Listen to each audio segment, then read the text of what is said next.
श्री वैष्णवेभ्यो नमः।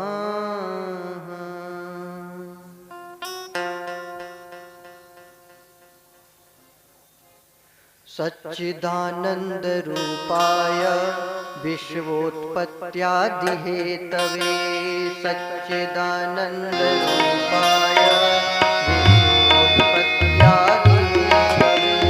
तापत्रय विनाशाय श्रीकृष्णाय वयं नुमः। श्रीकृष्णाय वयं नमः। श्रीकृष्णाय वयं नमः।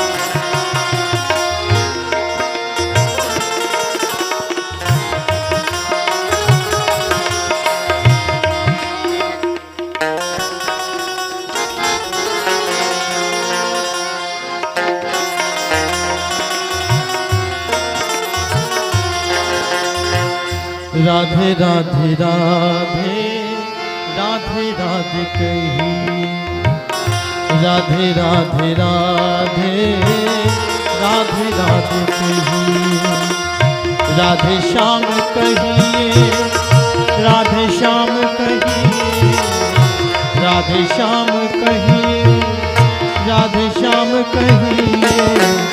जहि विधि राधे राम ताहि विधि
राधे राधे राधे राधे कही, राधे श्याम कहिए, राधे श्याम कहिए, राधे श्याम कहिए, राधे श्याम कहिए। जहि विधि राधे राम ताहि विधि रही, जहि विधि राधे राम ताहि विधि रही।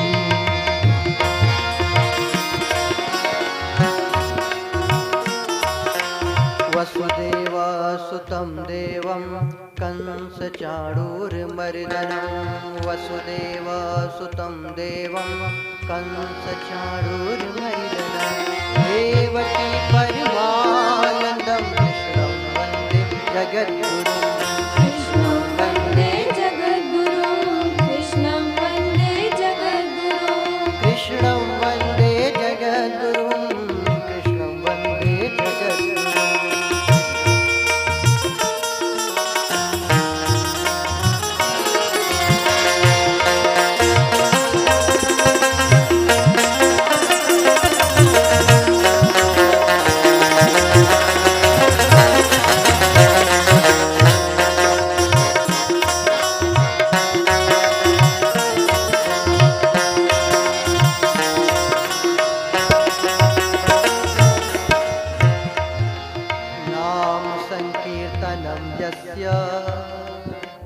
सर्वपापप्रणाशनं नाम संकीर्तनं यस्य सर्वपापप्रणाशनं प्रणामो दुःखशमनस्तं नमामि हरिं परम्। नमामि हरिं परं। तं नमामि हरिं परं। तं नमामि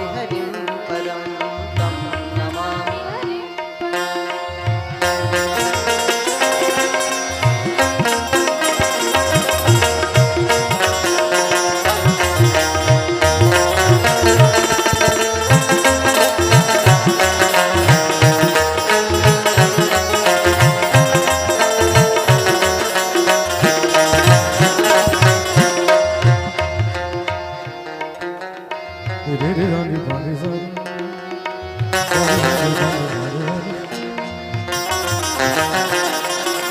सा रे गा सा रे गा रे सा सा रे गा रे सा रे गा रे सा रे गा रे सा।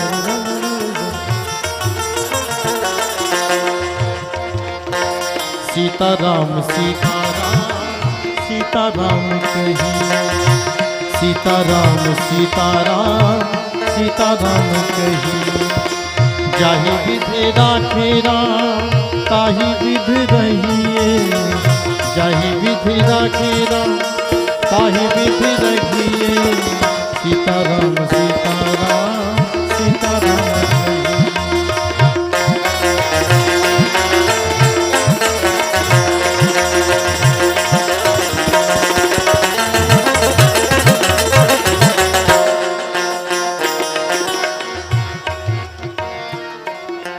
जन्माद्यस्य यतोऽन्वयादितरतश्चार्थे सविज्ञः स्वराट् तेने ब्रह्महृदाय आदिकवये मुह्यन्ति यत् सूरयः तेजो वारिमृदां यथा विनिमयो यत्र त्रिसर्गो मृषा।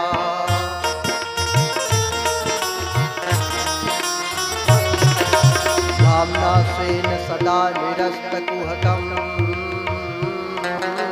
सत्यं परं धीमहि सत्यं परं धीमहि सत्यं परं धीमहि।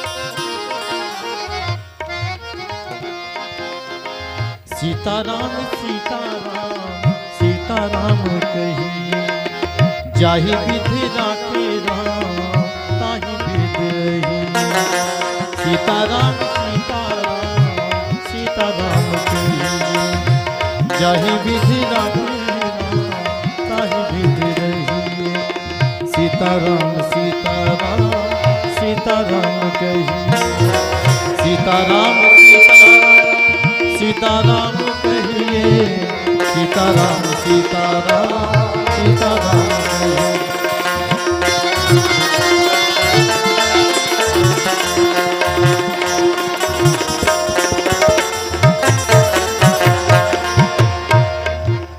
नारायणं नमस्कृत्य नरं चैव नरोत्तमं नारायणं नमस्कृत्य नरं चैव नरोत्तमं देवीं सरस्वतीं व्यासं ततो जयमुदीरये ततो जयमुदीरये।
सीताराम सीताराम सीताराम कही जाहि विधि राखे राम ताहि विधि रही। सीताराम सीताराम सीताराम कही जाहि विधि राखे राम ताहि विधि रही। सीताराम सीताराम सीताराम कही जाहि विधि राखे राम ताहि विधि रही।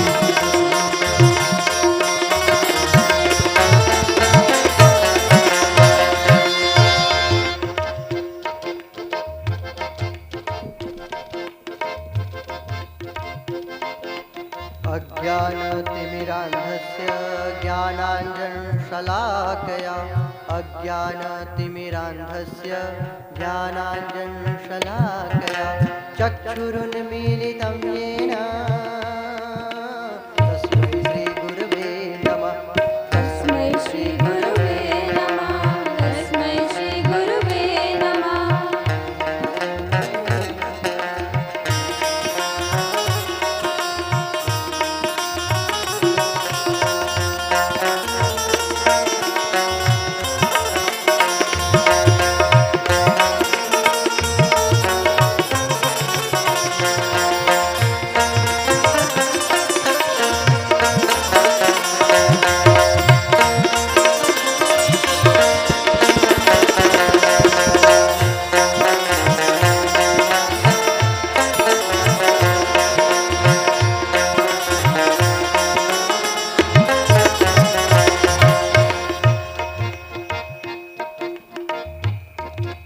वाञ्छाकल्पतरुभ्यश्च कृपासिन्धुभ्य एव च वाञ्छाकल्पतरुभ्यश्च कृपासिन्धुभ्य एव च पतितानां पावनेभ्यो वैष्णवेभ्यो नमो नमः। श्री वैष्णवेभ्यो नमो नमः।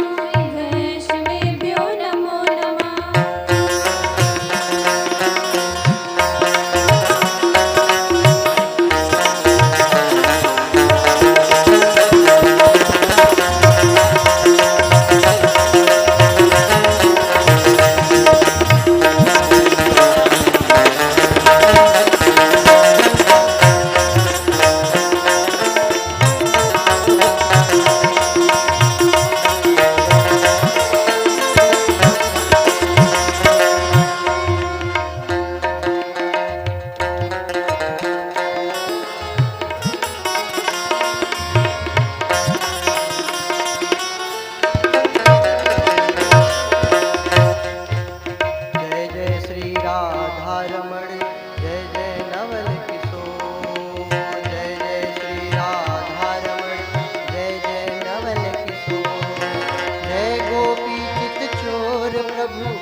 माखन चोर, जय जय माखन चोर। जय जय माखन चोर, जय जय माखन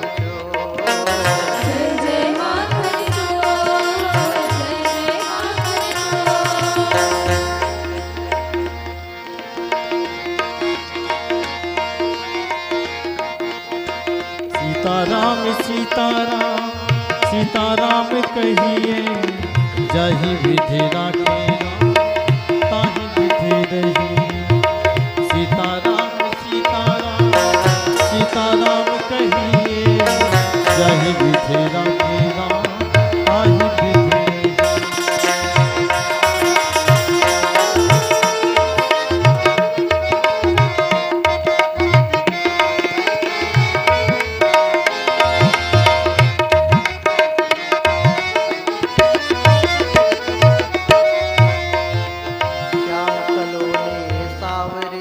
नटखट नटवरिया, श्याम सलोने सावरे नटखट नटवरिया।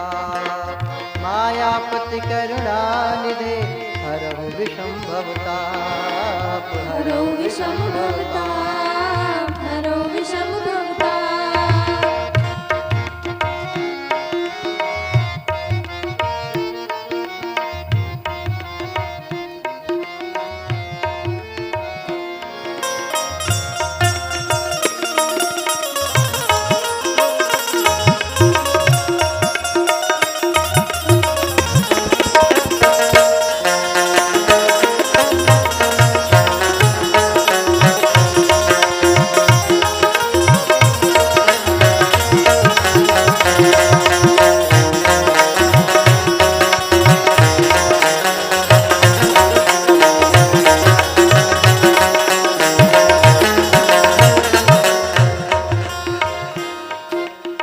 कृपा करो हे राधिके भरो प्रेम की रंग।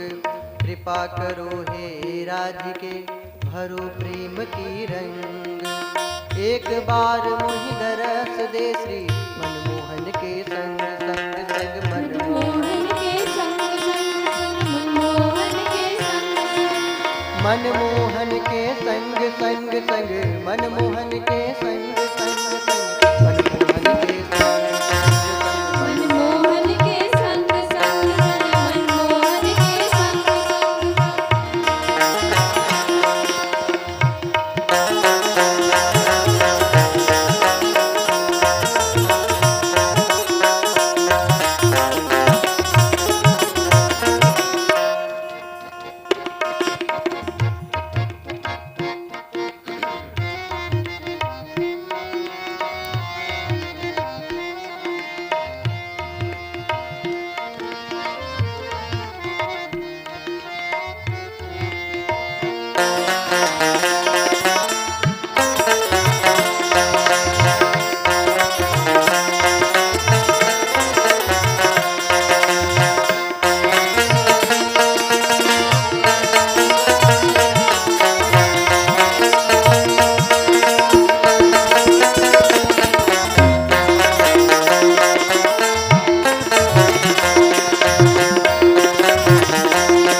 निज सद्गुरु के पद कमल करता मन ही प्रणाम।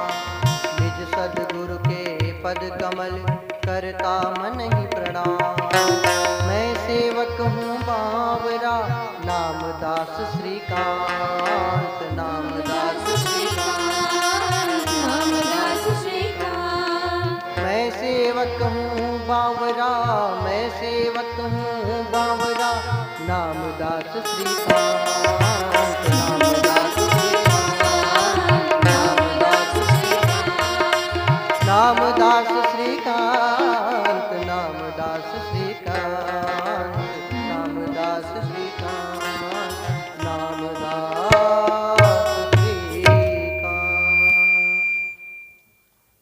बोलिए भक्त वत्सल भगवान की राधा रानी सरकार की जय। भागवत भगवान की जय। श्री सुखदेव जी महाराज की व्यास जी महाराज की परीक्षित महाराज की गोकर्ण जी महाराज की उद्धव जी महाराज की नारद जी महाराज की शुकदेव जी महाराज की सब संतन की सब भक्तन की चारों धाम की चारों वेद की सप्तपुरियों की सप्त ऋषियों की सप्त चिरंजीवियों की नवग्रहों की गंगा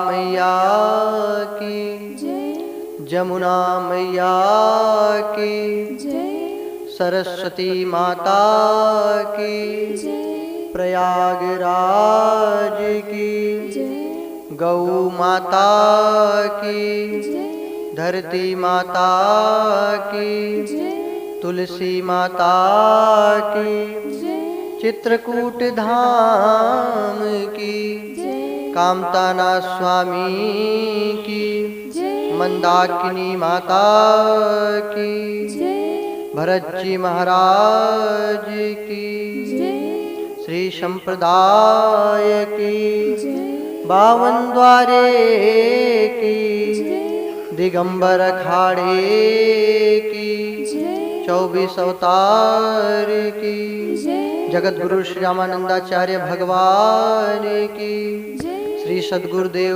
भगवान की जय जय श्री राधे जय जय श्री राधे जय जय श्री राधे। नमः पार्वती पतये हर हर महादेव। प्यारे पावन पुनीत भागवत कथा रस रसिक संतजन भक्तजन,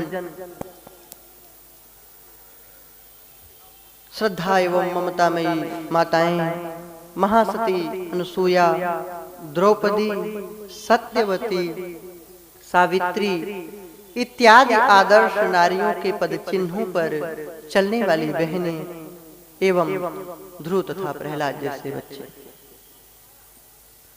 ठाकुर जी की भुवन पावनी गाथा श्रीमद् भागवतम के श्रवण लाभ प्राप्त करने का आज द्वितीय दिवस है। कल प्रथम दिवस में महात्मा की कथा का श्रवण लाभ प्राप्त किए थे हम सब लोग। आइए प्रथम स्कंद की ओर चलें। उसके पूर्व आपको बता दें कि यह आयोजन परम पूज्य साकेतवासी दादा गुरु जी के पुण्य तिथि के उपलक्ष्य में कराया जा रहा है। बड़े ही महान विभूति थे।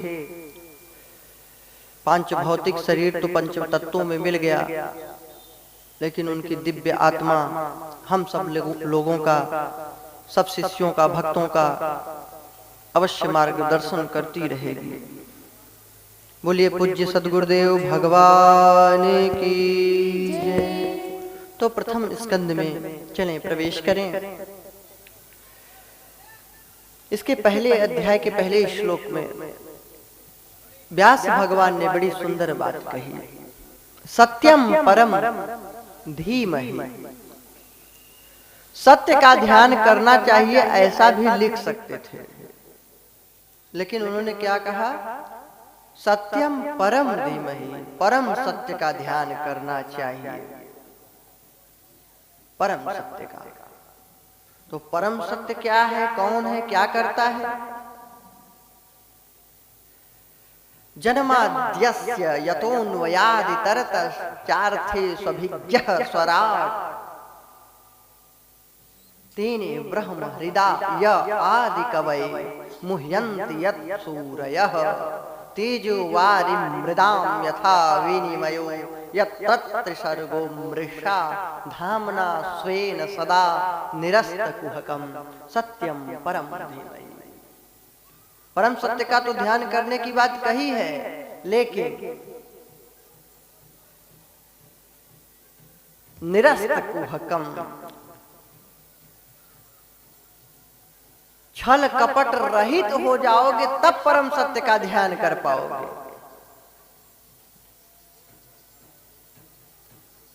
गोपियां गाली देती थी भगवान को तो कुहक बोलती थी, छली कपटी सब बोलती थी।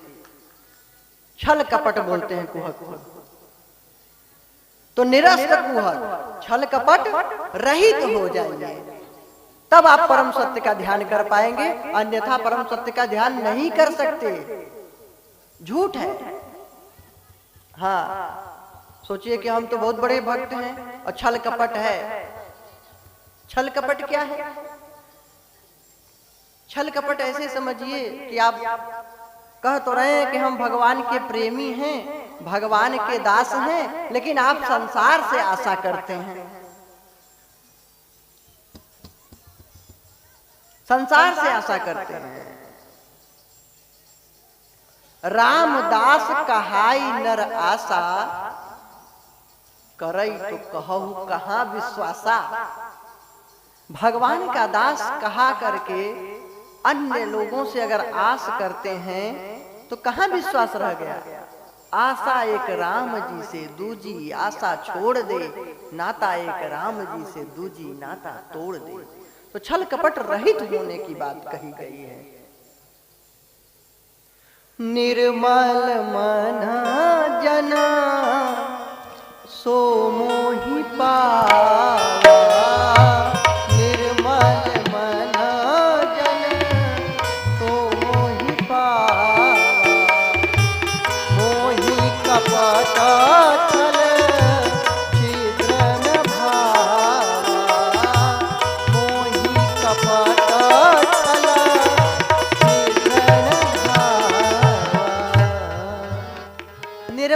वाले वहां प्रवेश करते हैं भगवत भक्ति के मार्ग में। तो छल कपट रहित होंगे तब आप परम सत्य, सत्यम परम धीमहि, तो आप सत्य का ध्यान कर पाएंगे, परम सत्य का। जन्माद्यस्य यस्य जन्माद्य, जन्मादि जिसके जन्म आदि पर मुह्यन्ति यत सूरयः, बड़े बड़े सूरवीर मोहित हो जाते हैं। तो यहाँ सूरयः का तात्पर्य क्या पहलवानी कुश्ती लड़ने वालों के लिए कहा गया है क्या? नहीं, यहाँ कहा गया है विद्वान महापुरुषों के लिए, विद्वानों के लिए कहा गया है कि भगवान के जन्म आदि पर जो परम सत्य है, किसका ध्यान करना चाहिए? परम सत्य का। तो जन्म आदि किसके लिए कहा जा रहा है? परम सत्य के लिए कहा जा रहा है। तो जन्म आदि पर मोहित हो जाते हैं बड़े बड़े सूरवीर, यहाँ तक कि ब्रह्मा जी भी मोहित हो गए थे कि ये भगवान है, जूठन खा रहा है, और बछड़ों को चुरा कर ले गए थे, ग्वालवालों को चुरा कर ले गए थे परीक्षण करने के लिए। और एक मधुसूदन गोस्वामी जो अद्वैतवादी थे, अद्वैतवाद सिद्धांत के थे।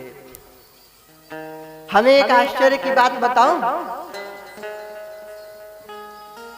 जब कोई तीर्थ होता है ना, तो वहां लोग भगवान का भजन लगाते हैं, भगवान की भक्ति करते हैं। बाहर से लोग आते हैं दर्शन करने के लिए कि तीर्थ में जाएंगे तो हमारा कल्याण होगा, राम नाम सुनाई पड़ेगा, संत महापुरुष वहां रहते हैं, संकीर्तन करते होंगे, भगवान का गुणानुवाद गाते होंगे, तो कानों में पड़ेगा तो कल्याण हो जाएगा। लेकिन हाय रे दुर्भाग्य, हाय रे कलयुग कि ऐसे दिव्य तीर्थ में भी लोग नौका विहार करते समय गंदे अश्लील अभद्र गंदे फिल्मी कुत्सित गानों को सुनते हैं। हमें तो हंसी आती है ऐसे भक्तों पर कि यहाँ पिकनिक मनाने आते हैं कि दर्शन करने भगवान का आते हैं। शर्म नहीं आती इनको? तो मर जाना चाहिए चुल्लू भर पानी में कि भगवान के दिव्य धाम, जहाँ भगवान रामचंद्र जी लीला किए, जहाँ पे भगवान विचरण किए, जहाँ की धरा पे अपने चरण चिन्हों से अभिषेचित किए, जहाँ पे जानकी माता का श्रृंगार किए, जहाँ पे भरत जी से मिले, क्या प्रेम था, क्या भाव था। हाय रे कलयुग, हाय रे दुर्भाग्य, उस नगरी को इतना कुत्सित, इतना घटिया बना के रख दिए हैं लोग कि इनको तो धिक्कार है, इन्हें तो जिंदा रहने का अधिकार ही नहीं है। भगवान के धाम में नौका विहार करते समय अश्लील अभद्र नीचों का गाना सुनते हैं, शर्म नहीं आती? अरे भगवान की गीत सुनो, भगवान का सत्संग सुनो। लोग दुनिया से चित्रकूट में देखने आते हैं, क्या यही देखेंगे कि चित्रकूट के लोग इतने निकृष्ट हैं, इतने घटिया हैं कि गंदे अश्लील अभद्र लोगों के गीतों को सुनते हैं? क्या ये चित्रकूट की दुर्दशा बना के रख दी हो? क्या यहाँ पिकनिक करने के लिए आते हो? क्या यहाँ मौज मस्ती दुष्कर्म करने आते हो? आपका कहाँ कल्याण होगा? अन्य क्षेत्रे कृतम पापम तीर्थ क्षेत्रे विनश्यति, तीर्थ क्षेत्रे कृतम पापम वज्र लेपो भविष्यति। अन्य जगहों पे किया गया पाप तीर्थ क्षेत्र में नष्ट हो जाता है, लेकिन तीर्थ क्षेत्र में किया गया पाप वज्र के समान होता है, उसे ब्रह्मा भी नहीं मिटा सकते। फिर आपका कहाँ उद्धार होगा, कहाँ कल्याण होगा, कहाँ जाओगे? कुछ तो विचार करो। अरे दिव्य तीर्थ को सजाना है, पावन अयोध्या की तरह बना देना है, दिव्य बनाना है, भगवान का गुणानुवाद गाइए। जैसे वृंदावन में जहाँ जाइए तो राधे राधे सुनाई पड़ती है, रिक्शे वाला भी राधे राधे बोलता है, और यहाँ नौका वाले गंदे फिल्मी गानों को सुनाते हैं। इन्हें शर्म नहीं आती?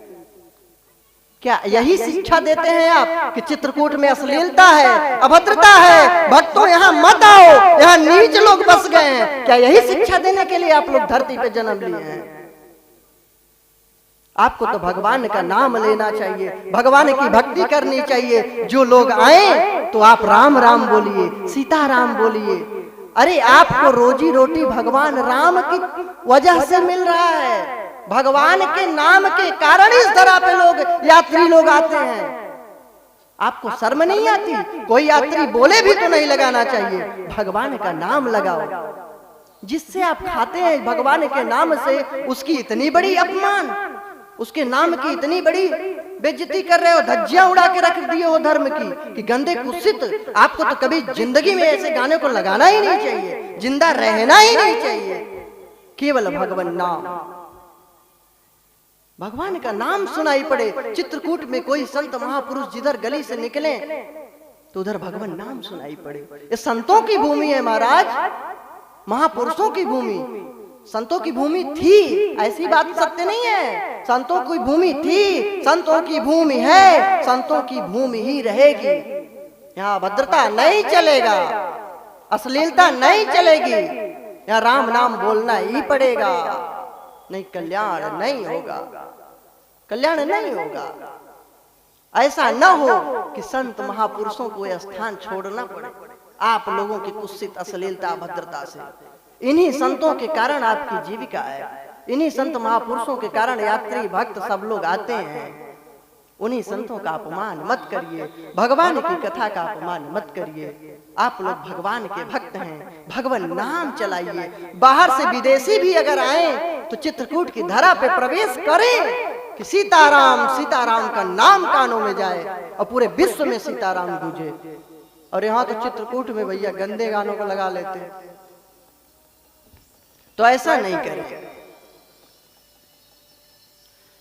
मन चल गंगा यमुना तीर, गंगा यमुना के तीर पे चल, जहां पे मन को शांति मिले, भक्ति मिले, प्रेम बढ़े। तो ये दिव्य, ये कोई साधारण भूमि नहीं है। यहाँ आज भी गुफाओं में, कंदराओं में आज भी ऋषि मुनि हैं। और किन्हीं किन्हीं संत लोग बताते हैं कि हमें दर्शन भी हुआ है, जिनकी भ्रिकुटी बाहों के बाल बहुत नीचे तक आ गए हैं, पलक खोलने में उनको पूरे बाल को हटाना पड़ता है। ऐसे ऐसे संतों का दर्शन किए हैं लोग कामदगिरी की परिक्रमा में। तो ऐसे दिव्य गंगा के तट पे, यमुना के तट पे बसें तो भक्ति करें, प्रेम करें, तब आपका कल्याण होगा। परम सत्य का ध्यान करें।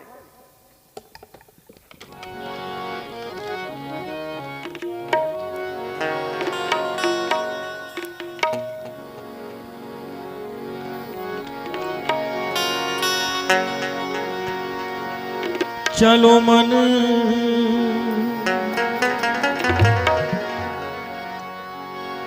चलो मन चलो,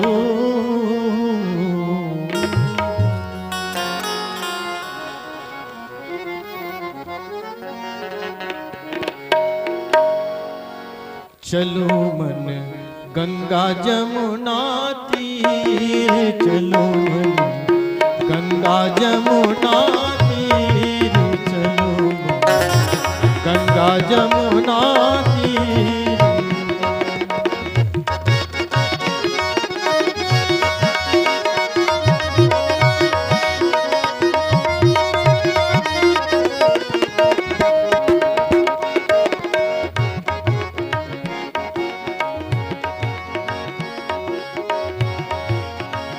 गंगा जमुना निर्मल पानी,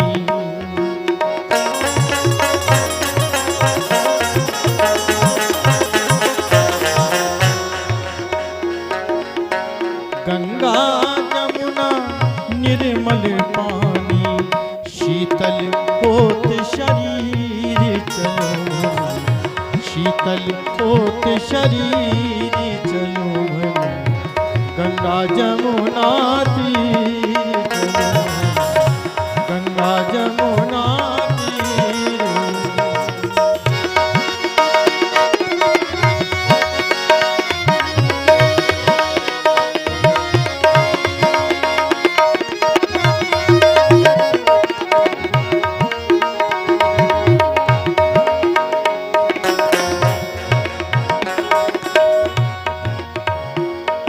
माँ गंगे का ये बड़ा ही पावन स्थल है।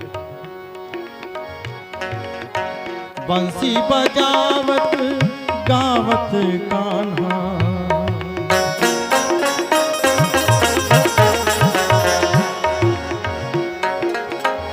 बंसी बजावत गावत कान्हा, संग लिए बलबीर, चलो संग लिए बलबीर, चलो गंगा जमुना तीर, चलो गंगा जमुना तीर।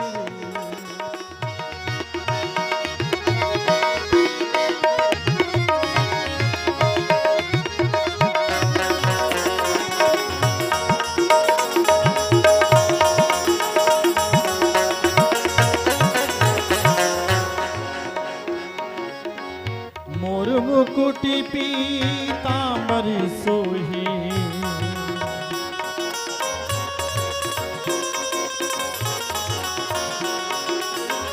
मोर मुकुटि पीतांबर सोही, कुंडल झलकत हीर चलो, कुंडल झलकत हीर चलो, गंगा जमुना तीर चलो, गंगा जमुना तीर।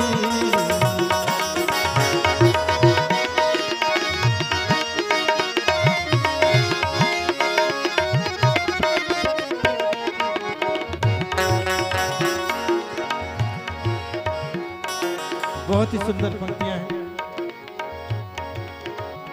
मीरा के प्रभु गिरधर नागर, मीरा के प्रभु गिरधर नागर, गिरधर नागर मीरा के प्रभु, मीरा के प्रभु गिरधर नागर, चरण कमल पे सिर चलो, चरण कमल पे सिर चलो, गंगा जमुना तीर चलो, गंगा जमुना तीर, गंगा जमुना तीर, गंगा जमुना तीर। बोलिए भक्त वत्सल भगवान की जय। तुम मुह्यंति यत सूर्य। बड़े बड़े विद्वान भी भगवान की जन्म आदि पर, जन्म आदि का मतलब क्या होगा? भगवान प्रकट होता है, लीला करता है, अपने धाम को जाता है, अथवा भगवान के द्वारा लोगों का, जीवों का जन्म होता है, सृजन, फिर उनका पालन पोषण होता है और संहार हो जाता है। ये दिव्य लीलाधर है, ये दिव्य लीलाओं को करता है। तो उसकी लीलाओं पर लोग मोहित हो जाते हैं। मधुसूदन गोस्वामी जो अद्वैतवादी थे, वे भी मोहित हो गए थे। एको ब्रह्म द्वितीयो नास्ति, एक ब्रह्म है, दूसरा कुछ है ही नहीं, सर्वत्र ब्रह्म है। निराकार ब्रह्म के उपासक थे। वृंदावन में एक बार गए, मुस्कुरा करके कन्हैया देख लिया, कन्हैया के लीलाओं को देखे, कन्हैया का दर्शन किए, भूल गए कि मैं अद्वैतवादी हूं, इस बात को भूल गए। भगवान का स्मरण करने लगे और एक सुंदर श्लोक लिखे। आप लोगों ने यह श्लोक पढ़ा हुआ होगा। वंशी विभूषित करान्नवनीरदाभा,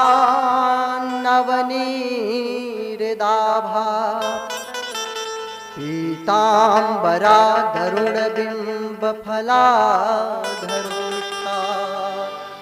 पूर्णेन्दु सुंदर मुखादरविंद नेत्रा, कृष्णात् परम किमपि तत्त्वमहं न जाने। यह श्लोक हम सब लोग पढ़े हैं, सुने कि भगवान नंदलाल बंसी से विभूषित है, विशेष प्रकार से बंसी को धारण किया हुआ, त्रिभंगी अंदाज में, 3 जगह से टेढ़ा, कमर भी, गर्दन भी, पैर भी, ये त्रिभंगी तरीका है इनका, त्रिभंगी अंदाज। खड़े होके बांसुरी को लिए हैं भगवान नंदलाल, सुंदर पीतांबर धारण किए हुए, बिंबा फल की तरह होठ है। कुंदरू के फल जब पक जाते हैं लाल पके हुए, उसको बिंबा फल बोलते हैं। तो बिंबा फल की तरह लाल लाल होठ है, सुंदर।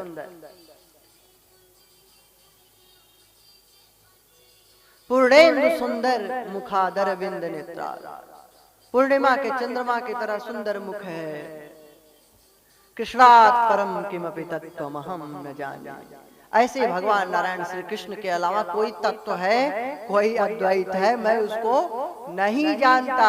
शिष्यों ने कहा, वाह गुरुदेव, आपको हो क्या गया, आप कृष्ण कृष्ण जपने लगे? आप तो अद्वैत पीठिका में, अद्वैत रूपी बगीचे में विचरण करते थे, उसके आप मुकुटमणि थे, सिंहासनारूढ़ रहते थे, शिरोमणि थे अद्वैतवादियों के, आपको हो क्या गया? अरे बोले एक सठ आया अब मुझे दास नहीं दासी बना लिया। उन्हीं के शब्दों में अद्वैत बीथी पथिकै रूपास्या, अद्वैत बीथी पथिकै रूपास्या, स्वराज्य सिंहासन लभदीया।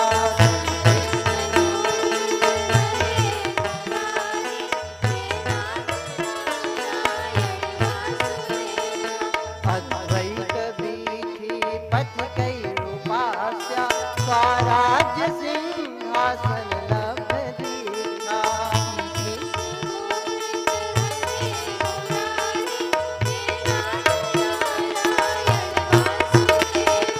सठेन केनापि वयं हठेन, सठेन केनापि वयं हठेन, दासीकृता गोपवधूवितेन।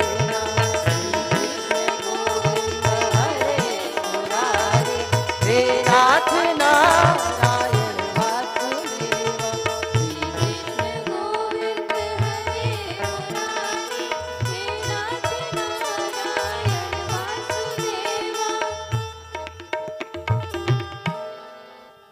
कहे सठेन केनापि, सठेन केन, अब वयम हठेन।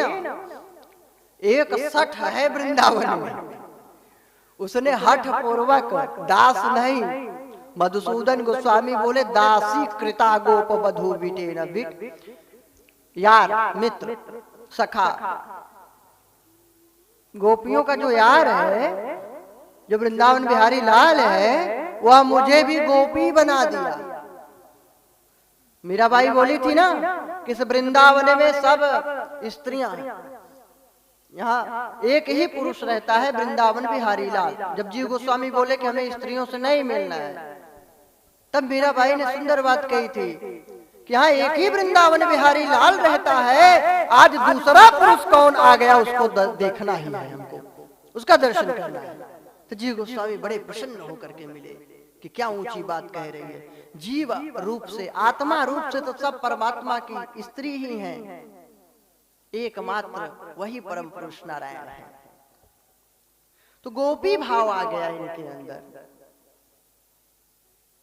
मोहयंत सूर्य, मोहित हो जाते हैं, लीला कथाओं को समझ नहीं पाते, अथवा मोहित हो करके उसकी ओर खींचे आते हैं। जैसे सुखदेव जी महाराज उत्तराखंड की कंदरा में भजन कर रहे थे, जप कर रहे थे, परीक्षित को शाप लगा था।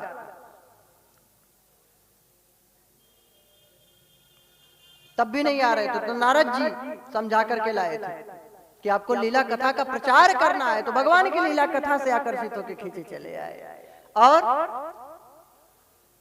वन से जब वन में चले गए थे, हम प्रव्रजंतम मनुपेतम अपेत कृत्यम, जब चले गए थे वन में, तो पुनः आए थे व्यास जी के पास भागवत पढ़ने के लिए सुखदेव जी महाराज। तो कैसे आए थे पता है? अपने शिष्यों को भेजकर श्लोक लिख के भेजे कि जाओ यह श्लोक पढ़ देना, तो सुखदेव जी उसकी सौंदर्य पे रीझ करके आ जाएंगे। शिष्य लोग गए, भागवत जी के 10वें स्कंद के 21वें अध्याय का बेड़ू गीत का 5वां श्लोक बोले, बंसी विभूषित कराम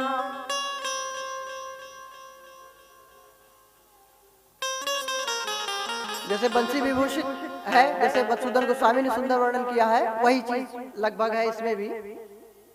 बरहा पीडम नटवर बपु कर्णयोः कर्णिकारम बिभ्रद्वासः कनक कपिशं वैजयन्तीं च मालां रन्ध्रान वेणोरधर सुधया पूरयन् गोपवृन्दैः वृन्दारण्यं स्वपदरमणं प्राविशद गीत कीर्ति। बरहा पीडम नटवर बपुः, बरहा पीडम मयूर की छिका, मोर के पंख पीछे रहते हैं, तो मोर पंख धारण किए हुए हैं। नटवर बपुः श्रेष्ठ नट है, कानों में कनेर के पीले पीले फूल धारण किए हुए हैं, सुंदर पीतांबर धारण किए हुए हैं, कनक वैजयंतीम च माला, पीले रंग का सुंदर स्वर्णिम बिजली की तरह देदीप्यमान दिव्य आभा वाले प्रकाशमय अद्भुत पीतांबर को धारण किए हुए हैं। ये साधारण वस्त्र जो हम लोग पहनते हैं, ये वस्त्र भगवान का थोड़ी है।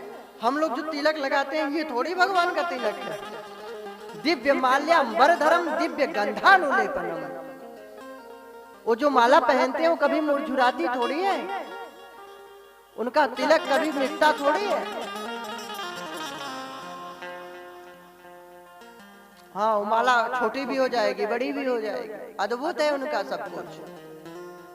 तो पीतांबर भी उनका अद्भुत है, अलौकिक है। पीतांबर दिव्य धारण किए हैं, वैजयंती की माला पहने हुए हैं, अधरों पर सुंदर बंसी रखे हुए हैं, बंसी ध्वनि कर रहे हैं। स्वपद रमणम, अपने चरण कमलों से वृंदावन की धरती को अभिसिंचित कर रहे हैं, पवित्र कर रहे हैं, दिव्य कर रहे हैं। दिव्य तो थी और दिव्यता प्रदान कर रहे हैं। जैसे भगवान रामचंद्र जी भरत जी चित्रकूट को पवित्र कर दिए अपने चरण कमलों से।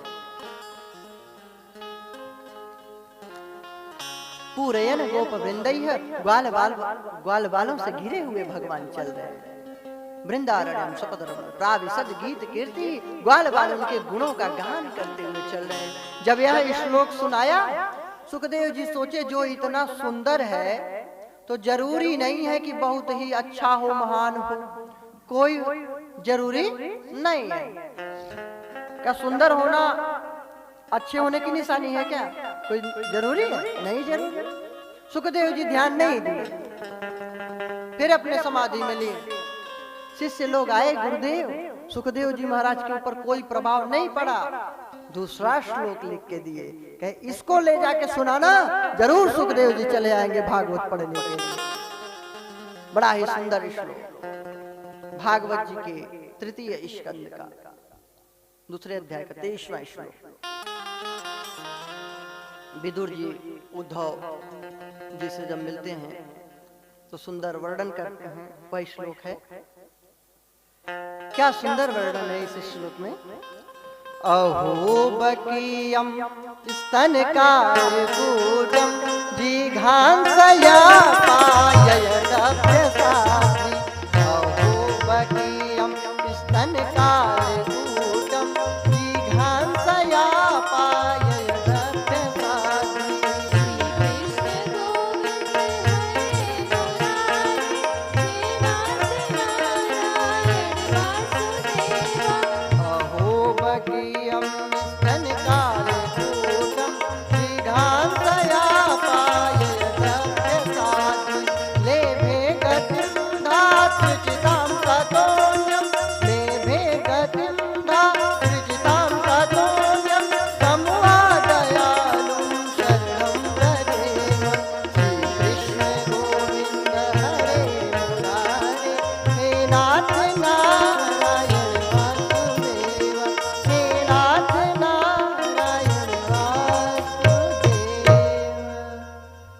अहो बकी, बकासुर की बहन कौन थी?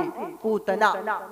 अहो बकी यम स्तन कालकूटम, अपने वक्षस्थल में कालकूट जहर लगा के गई थी।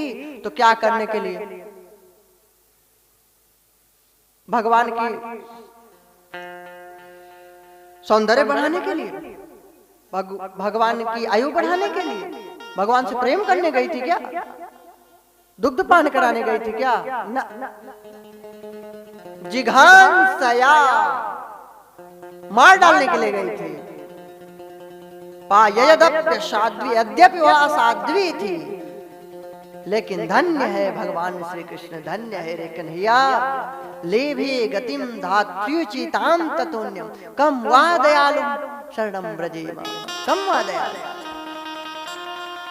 जो ऐसी गति दिया उस पापन पूतना को, जो पालन करने वाली माता यशोदा को मिलना चाहिए, वही गति उस पापन पूतना को दे दिया कम वा दयालुम शरणम ब्रजेम। ऐसा कौन उदार है जिसकी शरण में जाया जाए, ऐसो को उदार जग माही। जब यह श्लोक सुने महाराज सुखदेव जी भी मोहित हो गए कि अरे इतना सुंदर श्लोक कहां से तुम लोग लाए, इतना सुंदर भगवान है, इतना करुणा निधान है। अरे कहे ऐसे 18,000 श्लोक आपके पिताश्री लिखे हैं व्यास जी भगवान, आप उन्हीं के पास चलिए सुनिए। तब सुखदेव जी आए और भागवत जी का अध्ययन किए। तो मुह्यंती यत सूरयः, बड़े बड़े महापुरुष मनीषी भी भागवत जी की कथाओं पर, भगवान की लीलाओं पर मोहित होकर के उनकी ओर आकर्षित होकर के चले आते हैं। यह है मुह्यंती यत सूरयः। और भी उनकी जन्माद्यस्य, उनकी जन्म इत्यादि क्रियाओं पर मोहित हुए रहते हैं, भगवान की भक्ति नहीं करते, माया मोह में लटके रहते हैं। यह भी है मुह्यंती यत सूरयः। तेने ब्रह्म हृदय आदि कवि ब्रह्मा जी के हृदय में दिव्य वेद ज्ञान हो गया इन्हीं की कृपा से। अन्वय व्यतिरेक के द्वारा वह जाना जाता है। चार्थेषु अभिज्ञः अर्थेषु अभिज्ञ, वो सब कुछ जानता है, किसको क्या देना चाहिए क्या नहीं देना चाहिए, कौन कितना पात्र है, यह सब प्रभु को पता है।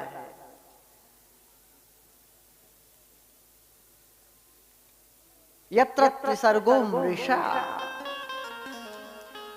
यह तीनों सर्ग जो है त्रिगुणात्मिका सृष्टि है, जो रजोगुणी तमोगुणी सतोगुणी माया, त्रिगुणात्मिका जो माया है यह झूठी है। मतलब तो दिख रहा है झूठा है, वैष्णव दर्शन तो कहता है कि है, झूठा नहीं है, लेकिन ये परिवर्तनशील है, नश्वर है, अगले क्षण ऐसा नहीं रहेगा, इसलिए झूठे की ही तरह तो है। जो बदल जाए, नष्ट हो जाए, तो कहां सत्य है वो। लेकिन ये सत्यवत प्रतीत क्यों हो रही है पता है?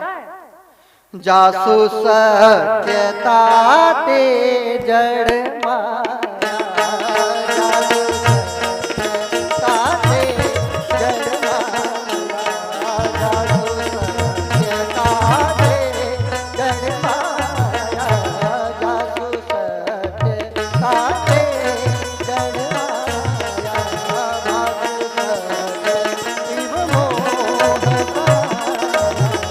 भासु सत्य शिव मोह जासु ते जड़ माया, जासु सत्यता ते जड़ माया, जासु सत्यता ते जड़ माया। उसी सत्य भगवान के प्रकाश से यह भी प्रकाशित है, उसी की सत्ता है, इसलिए यह भी सत्यवत प्रतीत हो रही है, यद्यपि झूठी है, मृषा, लेकिन सत्यवत प्रतीत हो रही है।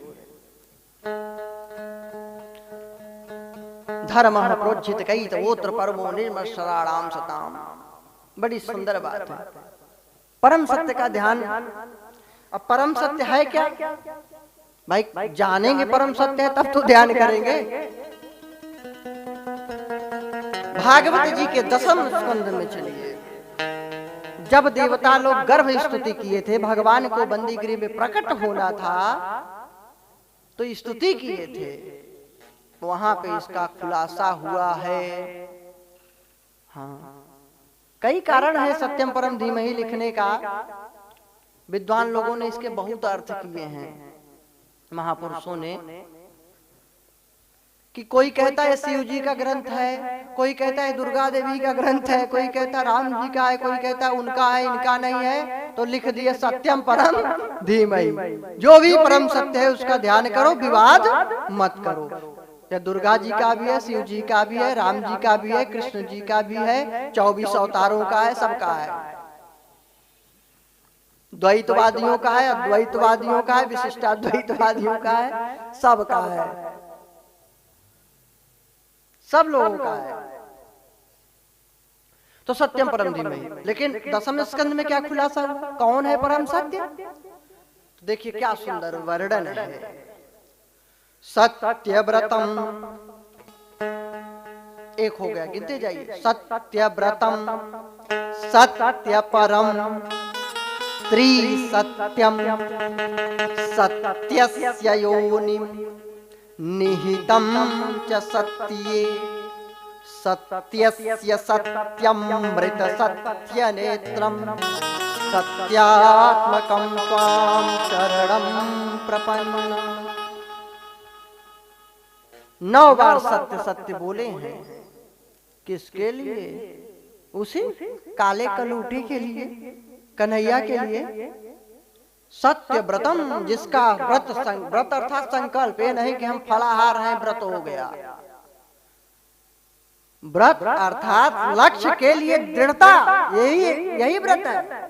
कुछ चीज पाने के लिए जो आपका संकल्प है, जो दृढ़ता का भाव है, ये व्रत है कि हम जो है भगवत प्राप्ति किए बिना अंजन नहीं लेंगे। प्रभु से प्रेम, व्रत इसीलिए बनाए गए, भगवान से प्रेम हो, उपवास, उनके पास विशेष निकटता प्राप्त हो जाए, उनके निकट पहुंच जाए, इसीलिए उपवास। लेकिन उपवास में हम एक एक टोकरी फल खा लिए, बढ़िया तल भून के, बढ़िया देसी घी में सिद्ध करके, बढ़िया सुंदर प्रसाद पा लिए, हो गया उपवास। अरे उसमें भजन करिए, जाप करिए, कीर्तन करिए, सत्संग सुनिए, तब उपवास है। और जब भगवान के पास कोई वास ही नहीं है तो काहे को उपवास? तो इससे अच्छा तो तुम अपना रोटी ही खा लेते।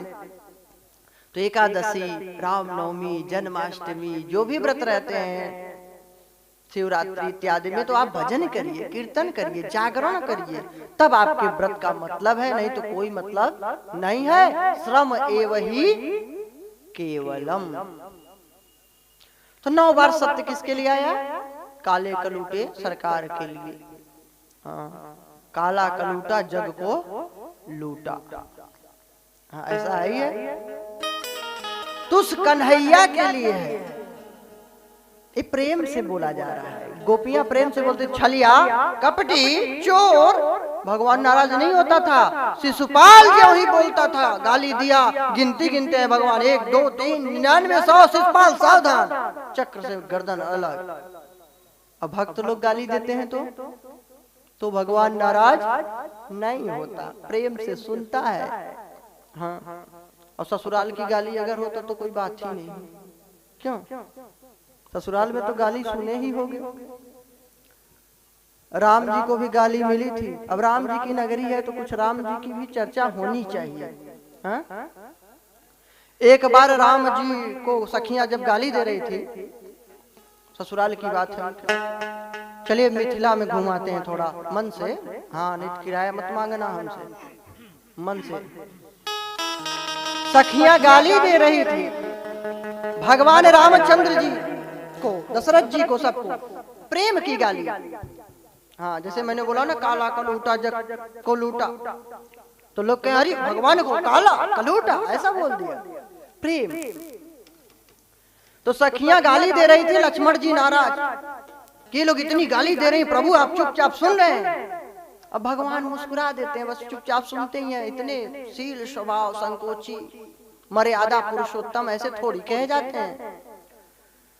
तो बोले लक्ष्मण जी, प्रभु एक काम करो, ये लोग बहुत गाली दे रहे हैं, जरा मुस्कुरा के देख दो तो क्या होगा। लक्ष्मण, अरे थोड़ा सा मुस्कुराओ ना। भगवान मुस्कुरा करके देखे। अब देखिए क्या लीला, गाली देना था दशरथ जी को, गाली किधर देने लगी। राम को रूप निहारते ही, राम को रूप निहारते ही, सुधि भूल गई सब गावन हारी, भूल गई अवधेश को नाम सो देने लगी, मिथिले से पुकारे, भूल गई अवधेश को नाम सो देने लगी, मिथिले से पुकारे। राम को रूप निहारते ही, राम को रूप निहारते ही, सुध भूल गई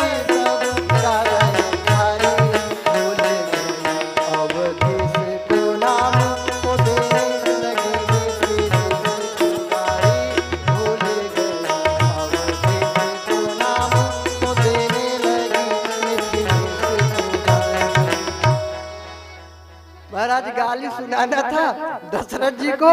मुस्कुरा करके भगवान ने ज्यों ये देखा भूल गए। अब भगवान जिसको देख ले, दुर्भाग्य तो उनका है जो न भगवान की तरफ देखते हैं न भगवान उनकी तरफ। सौभाग्यशाली वे लोग हैं संत जन भक्त जन जो भगवान की ओर देखते हैं, संत की ओर देखते हैं, सत्संग की ओर देखते हैं। वे सौभाग्यशाली हैं अथवा वे सौभाग्यशाली हैं जिनको भगवान देखते हैं। तो मुस्कुरा करके देखे, मुग्ध हो गई। गाली सुनाना था दशरथ जी को, नाम भूल गई और जनक जी महाराज को गाली सुनाना शुरू कर दिया। अब ठहाका मार के दशरथ जी हंसना शुरू कर दिए। सखियों ने कहा देखो देखो देखो, शर्म नहीं आती, चक्रवर्ती सम्राट होके कैसे हंस रहे हैं। लक्ष्मण जी बोले चुप, हंसे क्यों ना, गाली सुना रही हो जनक जी को तो हंसे ना। बड़ी शर्माई बेचारी। हाँ, बड़ी हंसी मजाक होती थी वहाँ विवाह में। बहुत गाली भगवान को मिली, थोड़ा मोड़ा थोड़ा, बहुत ज्यादा। सखियां बोलती थी चलो चलो बड़े आए अयोध्या के, हम सब जानते हैं, हाँ हाँ कर रहे हो। हाँ, औरतें खीर खाती हैं अब बच्चे हो जाते हैं, आदमी की जरूरत ही नहीं। ये तो है अयोध्या की विशेषता, बहुत सुना है, चुप रहो। अब लक्ष्मण जी कोई साधारण है क्या, लड़ाकू विमान तुरंत रेडी अलर्ट बिल्कुल रहते हैं। बोले चलो चलो बड़ी आई, हमारे यहाँ माता की तो जरूरत है, तुम्हारे यहाँ तो न माँ की जरूरत है न बाप की जरूरत है। धरती फाड़ के लोग प्रकट होते हैं और झूठ कुछ नहीं बोल रहे। जब सीता माता कहाँ से आई थी, झूठ तो नहीं बोला। बेचारी शर्माने लगी। अब सखियां गाली दे रही हैं, राम जी से पूछ रही हैं। राम जी से पूछें,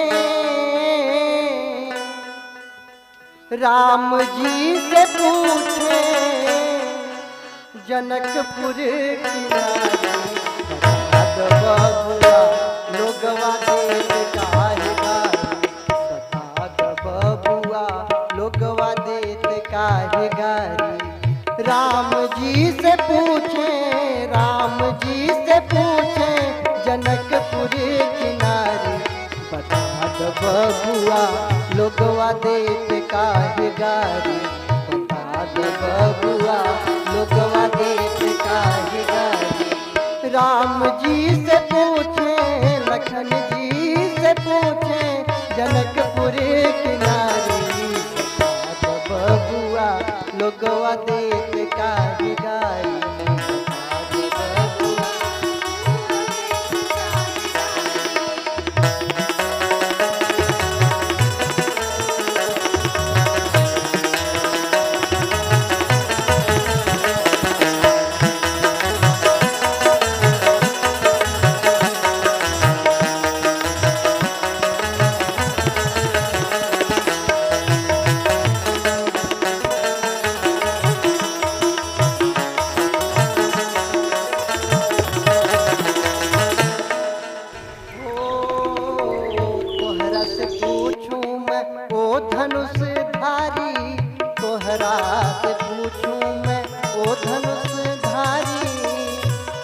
क्या पूछना चाहती हो बताओ। अरे हाँ तुम ही बताओ धनुषधारी, राम जी तुम ही बताओ क्या पूछना चाहते हो। एक बात नहीं समझ में आता, तुम कहते हो चक्रवर्ती नरेश दशरथ के लड़के हो और पिताजी बड़े सुंदर हैं और माताएं कहे वो भी गोरी हैं सुंदर हैं, माताएं हमारी क्या ऐसी हैं क्या। तो एक बात नहीं समझ में आ रहा है, तुम बता ही दो कि एक काला एक गोरा क्यों है। माताएं कुछ अलग अलग है या पिता में कुछ गड़बड़ी है। ओ तोहरा से पूछूं मैं ओ धनुष धारी, तोहरा से पूछूं मैं ओ धनुष धारी, तोहरा से पूछूं मैं ओ धनुष धारी। एक भाई गोर का है, एक भाई गोर काहे, एक काहे कारी, बता दो बबुआ लोगवा देत काहे गारी, बता दो बबुआ।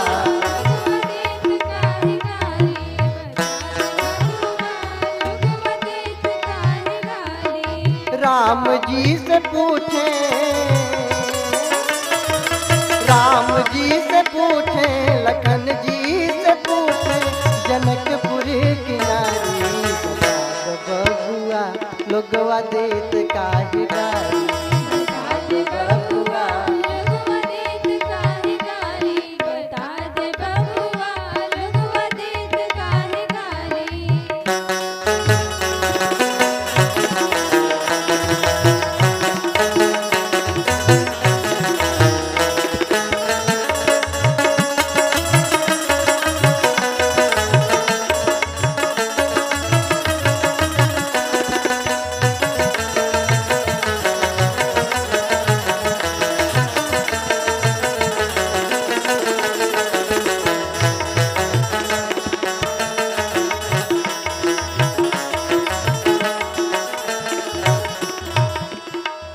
राजा दशरथ जी त कैलन होशियारी राजा दशरथ जी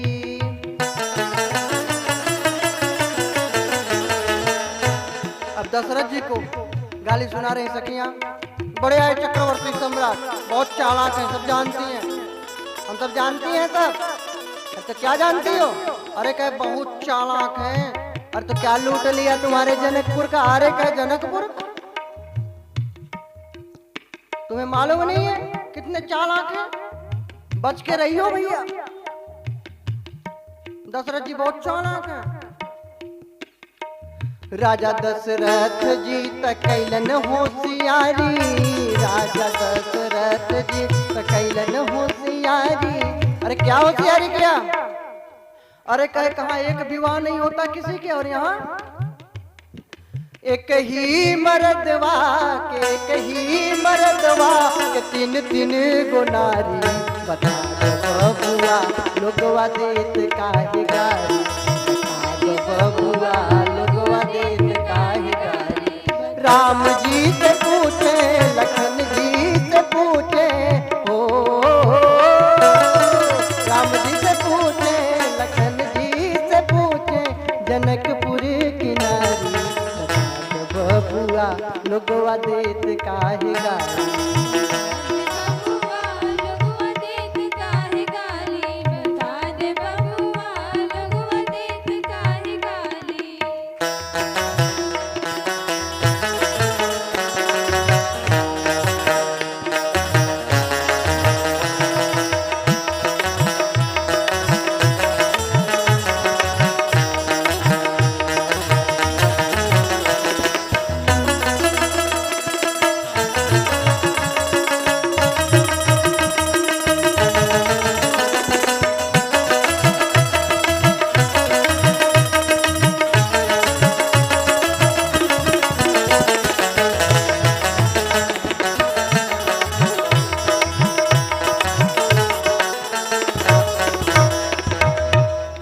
अब गुरु जी का नंबर हाँ वशिष्ठ जी को भी नहीं छोड़ा बारे मिथिलावासियों ओ ई बूढ़ा बाबा के पाकल पाकल दाढ़ी ओ बूढ़ा बाबा के पाकल पाकल दाढ़ी ओ बूढ़ा बाबा के पाकल पाकल दाढ़ी ई बूढ़ा बाबा के पाकल पाकल दाढ़ी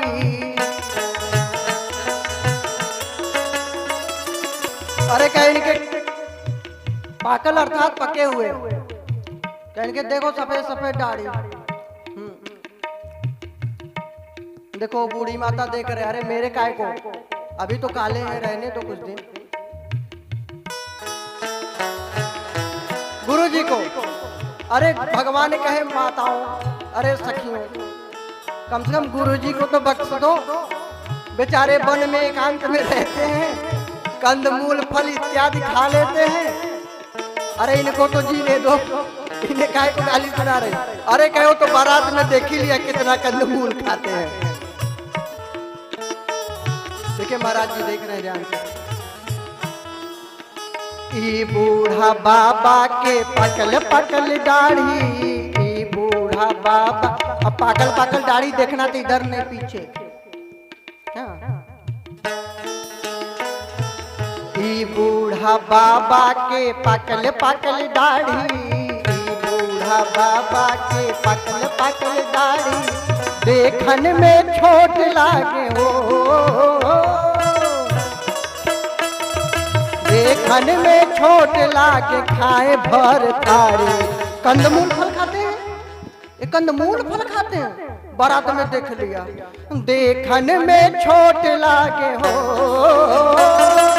देखन में छोट लागे खाए भर थारी। बता दो बबुआ लोगवा देत काहे गारी, बता दो बबुआ लोगवा देत काहे गारी। राम जी से पूछे, राम जी से पूछे जनकपुर की नारी। बता दो बबुआ लोगवा देत काहे गारी, बता दो बबुआ लोगवा देत काहे गारी, बता दो बबुआ लोगवा देत काहे गारी, बता दो बबुआ लोगवा देत काहे गारी। राम जी से पूछे जनक, राम जी से पूछे जनकपुर की नारी। बता दो बबुआ लोगवा देत काहे गारी, बता दो बबुआ लोगवा देत काहे गारी, बता दो बबुआ लोगवा देत काहे गारी, बता दो बबुआ लोगवा देत काहे गारी।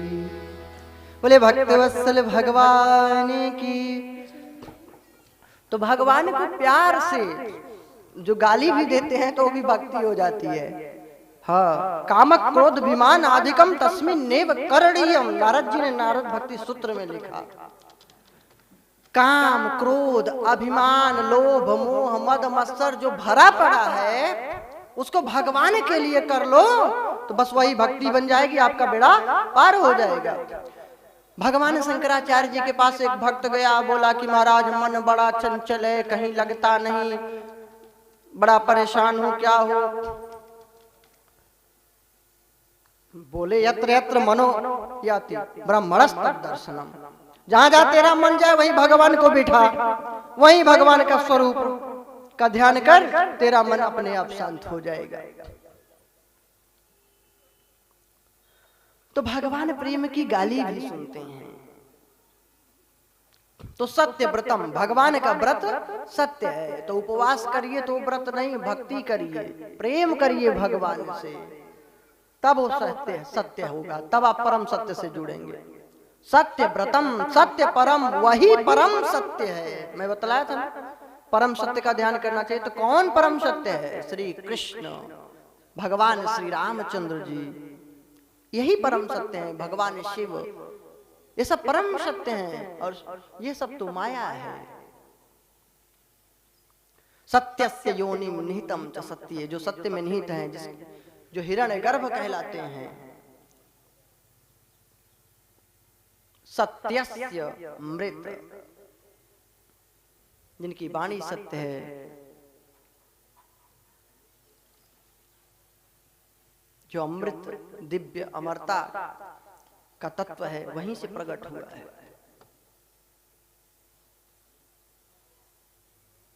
जिनके नेत्र सत्य हैं,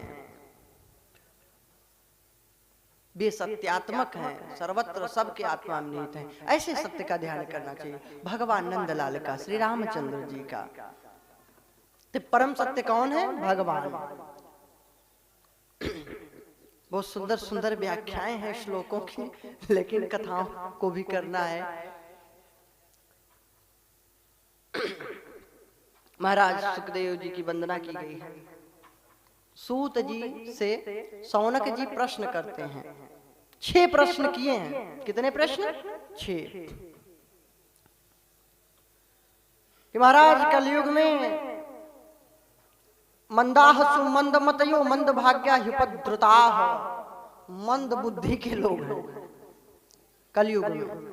हाँ, आप कहें कंप्यूटर के जमाने मंद बुद्धि, बेइज्जती लगेगी उनकी, लेकिन व्यास जी कहते हैं नहीं नहीं, वो मंद बुद्धि के लोग कलयुग में होंगे। क्यों? जो करना चाहिए वो नहीं करेंगे, जो नहीं करना चाहिए वो करेंगे, जो बोलना चाहिए वो नहीं बोलेंगे, जो नहीं बोलना चाहिए वो बोलेंगे, जो सुनना चाहिए वो नहीं सुनेंगे, जो नहीं सुनना चाहिए वो सुनेंगे।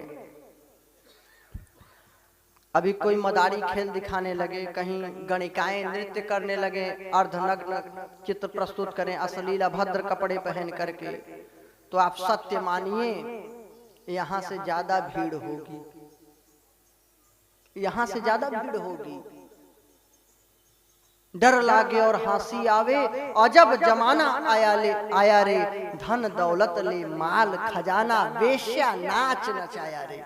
कबीरदास जी ने लिखा है। वे भी अपनी परंपरा के थे, भगवान रामानंदाचार्य जी के ही तो शिष्य थे।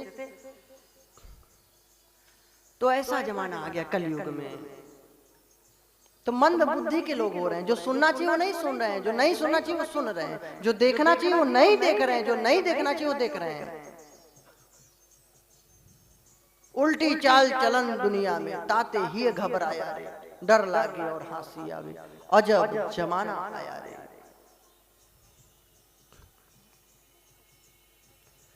ये जग दुख का जंजाल है बिल्कुल। तो 6 प्रश्न किए कि मंदासु मंदमतियो मंदभाग्या हिपद्रुताः, सब लोग मंद बुद्धि के मंद आयु के हो रहे हैं महाराज। और इतने वेद पुराण शास्त्र भरे पड़े हैं, आपने इतना लिख डाला वेदव्यास जी ने, भगवान ने, तो महाराज ये सब कलयुग के जीव के बस की बात नहीं है इतना पुराण शास्त्र पढ़ पाए। तो उन जितने भी ग्रंथ हैं उनका सार बतला दीजिए, उसी को कोई पढ़ ले और कल्याण हो जाए। पहला प्रश्न, समस्त शास्त्रों का सार क्या है? पहला प्रश्न। दूसरा प्रश्न, परम कल्याण का साधन क्या है? देखिए बिल्कुल सरल भाषा में बता रहे हैं तो समझ ही जाएंगे आप। परम कल्याण का साधन क्या है? भगवान नंदलाल इस धराधाम में क्यों आए थे, क्या करने की इच्छा से प्रकट हुए थे? अब नंदलाल दाऊ जी के साथ जब आए तो कौन कौन सी लीलाएं की? 4 प्रश्न हो गए। 5वां प्रश्न, भगवान ने कई अवतार धारण किए, उन अवतारों के विषय में बतलाइए। 6ठा एवं आखिरी प्रश्न, जब भगवान श्री कृष्ण इस धराधाम से अपने निज धाम को गए तो धर्म कम शरणम गतः, धर्म किसकी शरण में गया?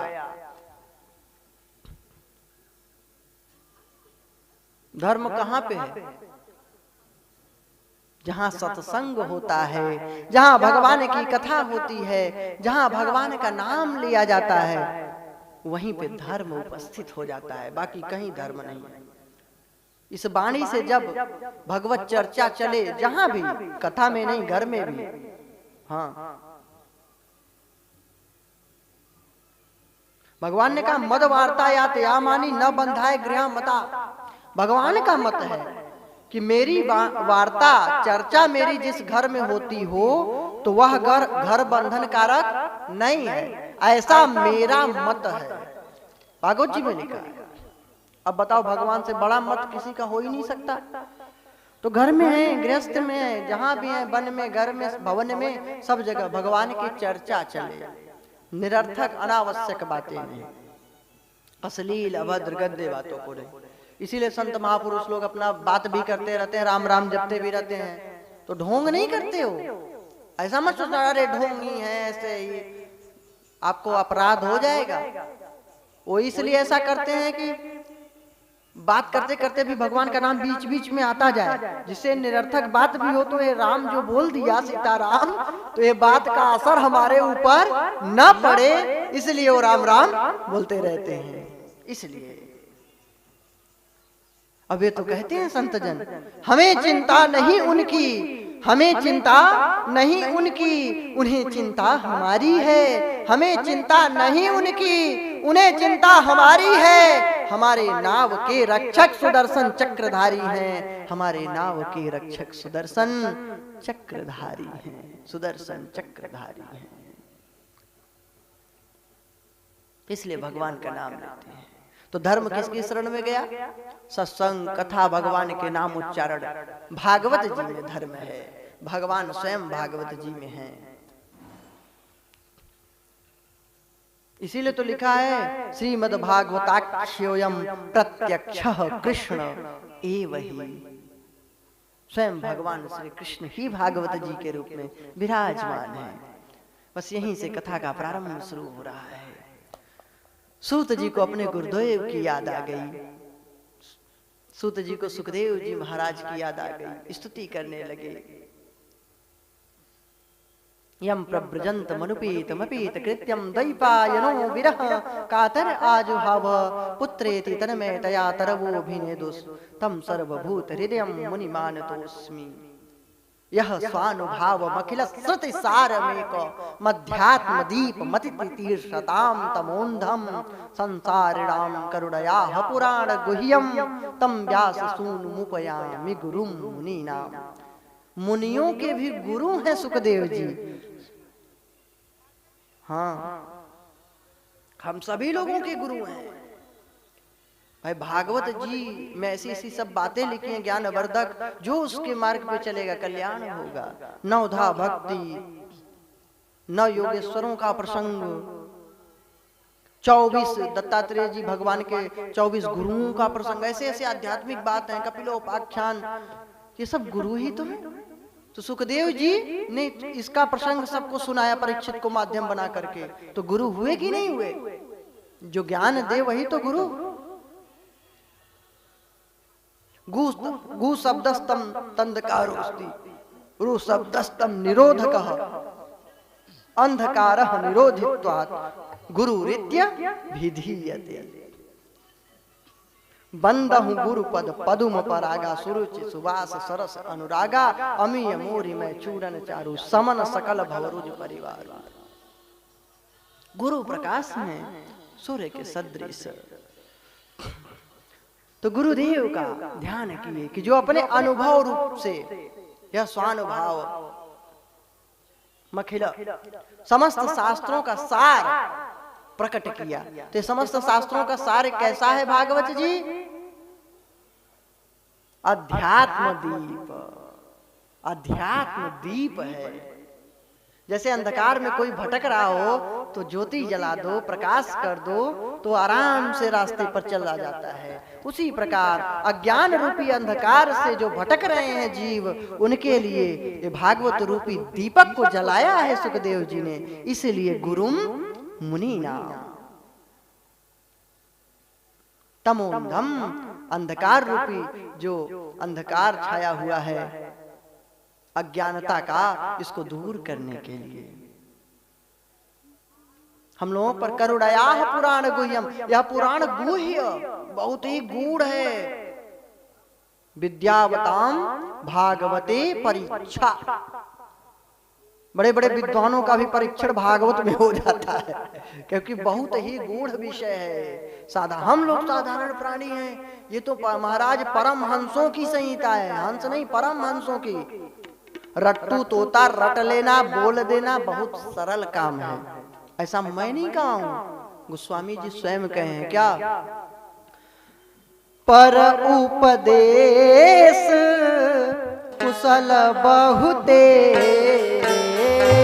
पर उपदेश कुशल बहुते,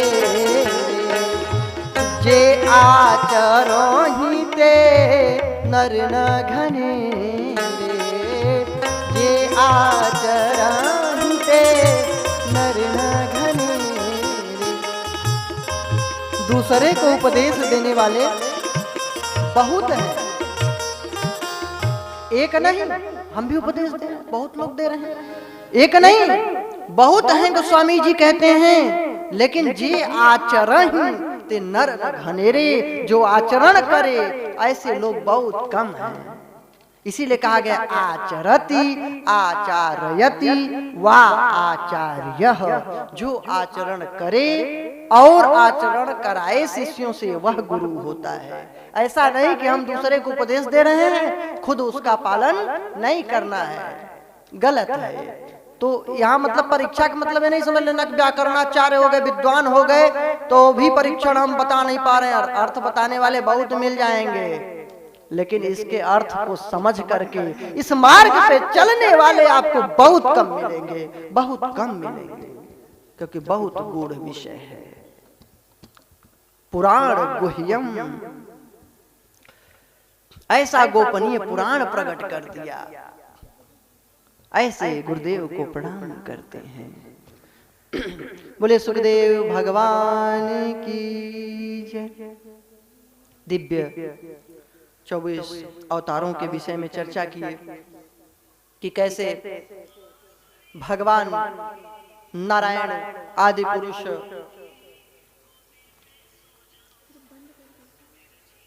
प्रथम अवतार में सनकादिक रूप धारण कर लिया। सनक, सनंदन, सनातन, सनत कुमारों के रूप में प्रकट हुए। दूसरे अवतार में 12 रूप धारण करके धरती मैया का उद्धार किए। तीसरे अवतार में नारद जी के रूप में प्रकट हुए। प्रहलाद, ध्रुव ये सबको उपदेश दिए। नर नारायण ऋषि चतुर्थ रूप में प्रकट हुए, चतुर्थ अवतार के रूप में। पांचवें अवतार में कपिल भगवान के रूप में प्रभु प्रकट हुए। सांख्य शास्त्र का निरूपण किए।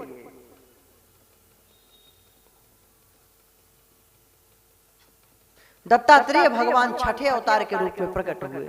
यदु और अलर्क का उद्धार किए, दिव्य ज्ञान दिए। भगवान यज्ञ रूप में 7वें रूप धारण करके प्रकट हुए। 8वें अवतार में ऋषभ देव के रूप में प्रकट हुए, जो जैन धर्म को मानने वाले हैं उनके प्रथम तीर्थंकर कहलाए, जो हमारे 24 अवतारों में से 8वें अवतार हैं। 9वें पृथु रूप धर करके प्रभु प्रकट हुए। मत्स्य अवतार के रूप में भगवान 10वां अवतार धारण किए। 11वें अवतार में कच्छप रूप धारण किए।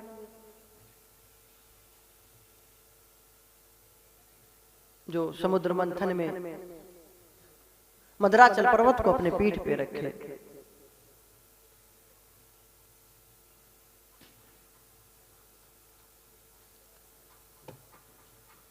फिर महाराज धनवंतर रूप में भगवान 12वां अवतार धारण किए।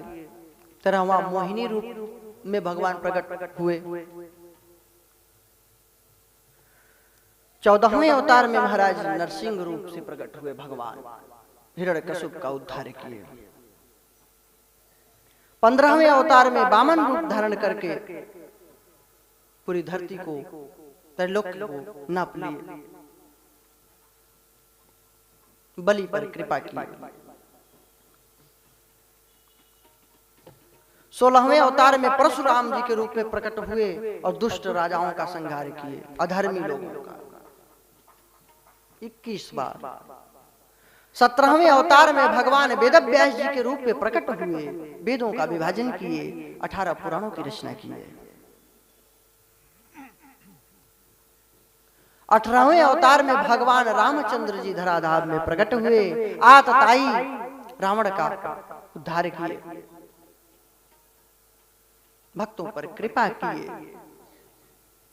19वें अवतार में बलभद्र बलदाऊ जी के रूप में प्रकट हुए। 20वें अवतार में भगवान श्री कृष्ण रूप में प्रकट हुए।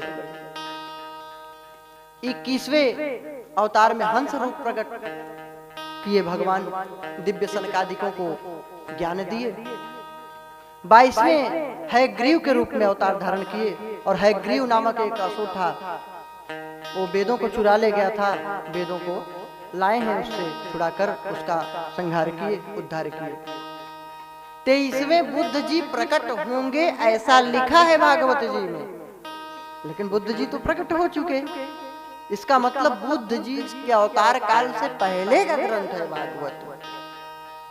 और 24वें अवतार में कल्कि भगवान प्रकट होंगे।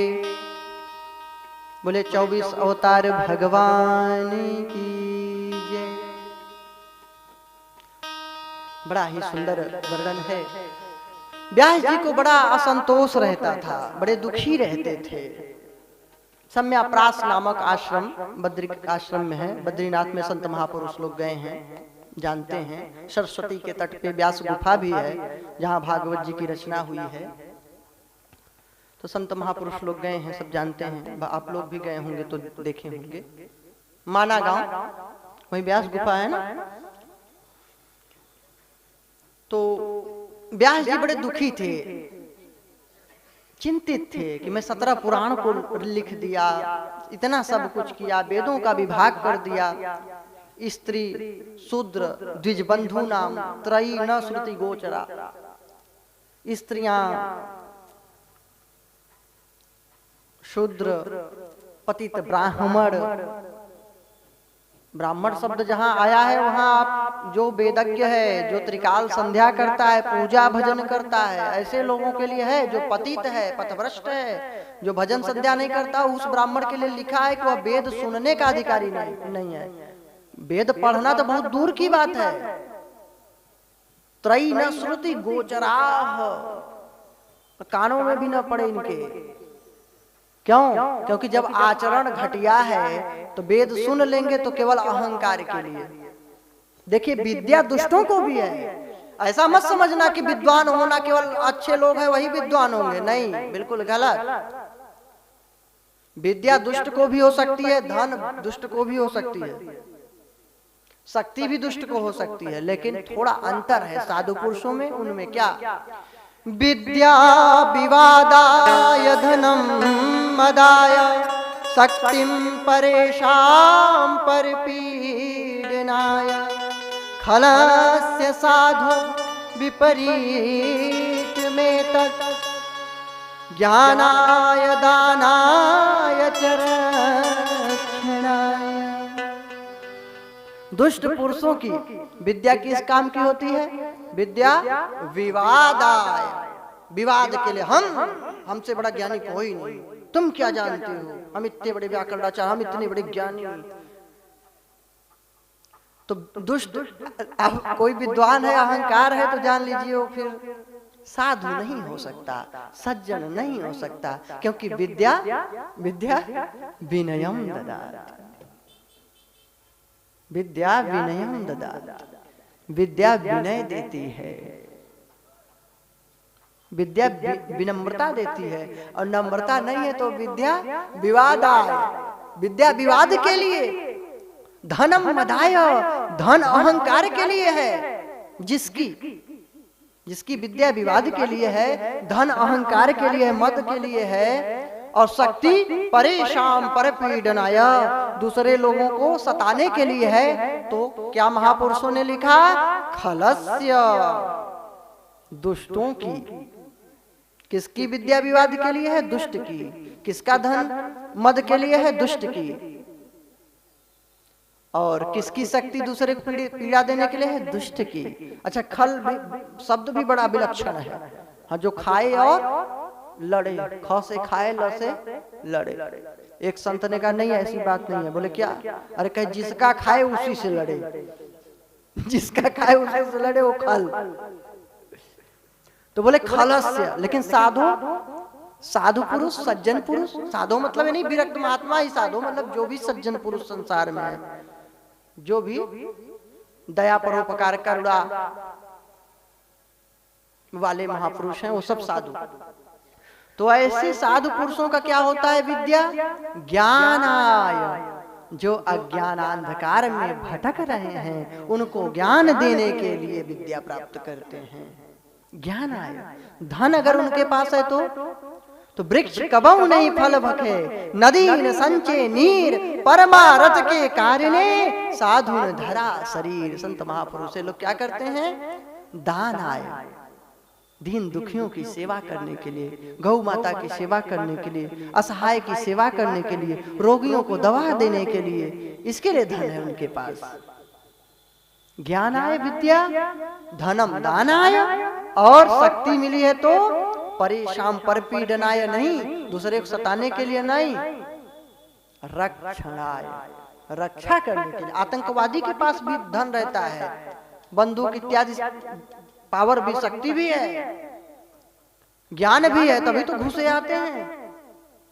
पता नहीं चलता किधर बम फोड़ देंगे, लेकिन है, लेकिन वो साधु पुरुष नहीं है। हमारे जवान साधु पुरुष हैं, रक्षा करते हैं हम सभी लोगों की, संतों की, भक्तों की, देश के लोगों की। तब हम लोग आराम से भजन कर रहे हैं, सत्संग कर रहे हैं। तो महान हैं जो देश की सेवा कर रहे हैं। तो वो लोग साधु पुरुष हैं। उनकी शक्ति किस लिए? रक्षण है। और उन आतंकवादी की शक्ति क्या है? परेशान परपीडनाय।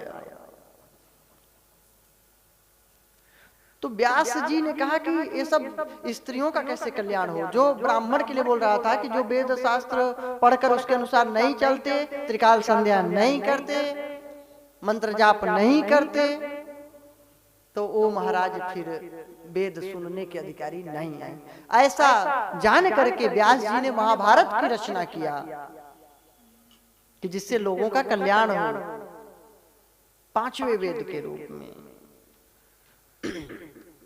फिर भी उनको संतोष की प्राप्ति नहीं हुई, बड़े दुखी थे, चिंतित थे। नारद जी पहुंच गए। श्रीमन नारायण नारायण नारायण, श्रीमन नारायण नारायण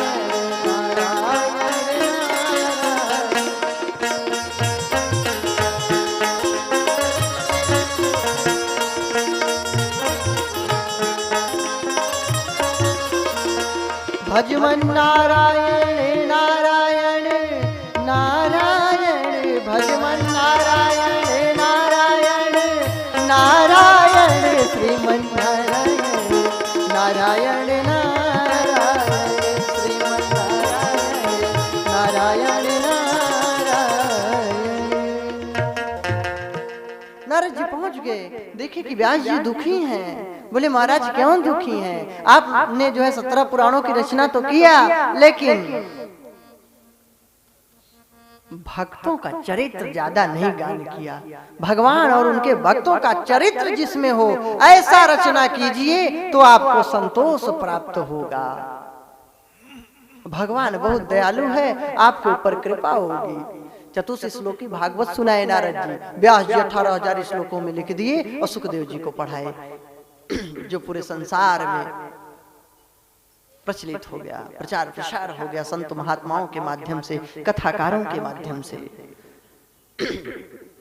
नारद जी बोले भगवान बहुत करुणा निधान है। मैं पूर्व जन्म में दासी पुत्र था,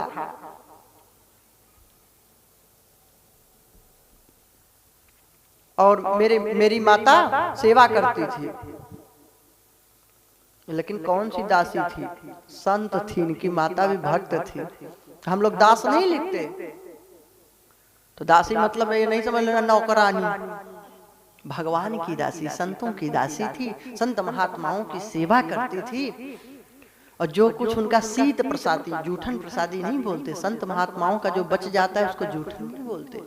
इतना भजन करते हैं तो उनके जो शीत प्रसादी रहती है उनका भजन भी उसमें रहता है। जो प्राप्त कर लेता है ना, तो उनका भजन भी उनके अंदर पहुंच जाता है, करुणा पहुंच जाती, कृपा भक्ति प्राप्त होने लगती है, श्रद्धा हो। तो आप लोगों ने मानस पीयूष का नाम सुना होगा। अंजनी नंदन शरण जी शायद लिखे हैं उसको। महाराज संतों की शीत प्रसादी केवल खाते थे, पाते थे, संतों की शीत प्रसादी ग्रहण करते थे। और इतने बड़े महान बताओ लेखक, रामचरित मानस के 7 कांडों पर 7 पुस्तकें लिख दी है। इतनी दिव्य अलौकिक मानस पीयूष के नाम से। सोचिए, तभी मैंने कहा ना, विद्वान होना बहुत बड़ी चीज नहीं है, आचरण करना बहुत कठिन काम है। संतों की शीत प्रसादी लेते थे। यहाँ थोड़ा सा ज्ञान हो गया, थोड़ी सी विद्या आ गई, थोड़ा सा बल हो गया, तो महाराज जमीन पर पैर नहीं पड़ते ना, अब नीचे नहीं बैठेंगे, अब तो हाथी पे ही बैठेंगे। नम्रता होनी चाहिए। तो नारद जी भी जो शीत प्रसादी बची रहती थी वही ग्रहण करते थे। इनके सब किलबिश पाप नष्ट हो गए उसको ग्रहण करने से। सोचिए, संत महापुरुषों के शीत प्रसादी से क्या चमत्कार हुआ। नारद जी, आप भगवान को मानते हैं ना, जो भी धर्म बना है वेद शास्त्रों में ही तो वर्णित है। जो वेद व्यास जी लिखे तो उसी भागवत जी में, उसी ग्रंथ में है। नारद जी कहते हैं संत महापुरुषों के प्रसादी से मेरे सब पाप नष्ट हो गए। न पाए प्रसादी ठीक, घृणा करके नहीं कह रहे जूठन, बस हो गया आपसे अपराध। नारद जी के पाप नष्ट हो गए। बता, पूर्व जन्म में जब दासी पुत्र थे। कौन सी दासी? संतों की दासी। महान थी उनकी माता। संत महापुरुष जाने लगे तो ये भी जाने लगे। संतों ने कहा नहीं नहीं, अभी मैया है, इसकी सेवा करना, फिर आना। रुक गए। एक दिन रात्रि के समय एक सर्प डस लिया माता को इनके। बस गोविंदाय नमो नमः हुआ उसका। अब ये निकल लिए घर से। सोचे इस शरीर को रखना नहीं है, भजन करना है। एक जगह पीपल वृक्ष के नीचे बैठे, जल पी करके, तालाब सरोवर पड़ा जंगल में, ऐसी समाधिस्थ हो गए, ध्यान लग गया और ध्यान में कन्हैया की झांकी दिखलाई पड़ गई और तुरंत बस झांकी गायब। हम कहते हैं ना, ऐसे पत्थर मूर्तियों को देखने से क्या होगा? आप नेत्र बंद करें और भगवान के सगुण विग्रह का अगर ध्यान होने लगे तो जान लीजिए आप भगवान के निकट पहुंच गए हैं महाराज। आप भगवान के विग्रह पे भी ध्यान नहीं कर सकते, उनकी बात तो छोड़िए, इतना दिव्य तेज होता है भगवान की प्रतिमा में। हमने देखा है, सब लोग जाते हैं ना, दर्शन करते हैं, अपने आप आंख बंद हो जाती है। जबकि प्रतिमा के पास जाएं तो नेत्र नहीं बंद करें, दर्शन करें। जब घर जाएं तब नेत्र को बंद करके उस छवि का ध्यान करें कि आज मैं इस मंदिर में ये इस रूप वाले प्रभु का दर्शन किया। ये तरीका है। तो झांकी हृदय में प्रकट हुई और सीधे गायब। नारद जी दुखी हो गए। भगवान ने कहा अभिपक्व कषायाणाम दुर्दर्शोहम कुयोगी नाम, जिसका योग पूर्ण नहीं हुआ है उसको हम दर्शन नहीं दे सकते। नारद जी दुखी हो गए। निश्चिंत रहते हैं, सांप के पास रहते हैं, शेर की गुफा के पास रहते हैं कि शरीर को छोड़ देना है। नारद जी ने जब शरीर को छोड़ा है, प्रलय काल में ब्रह्मा जी सृष्टि को समेट करके नारायण में प्रवेश किए। पुनः जब सृष्टि रचना हुई है महाराज, तो नारद जी के रूप में नारद जी प्रकट हुए और भगवान नारायण ने एक दिव्य वीणा दिया है। देवदत्तामिमां वीणां स्वर ब्रह्मा विभूषितां।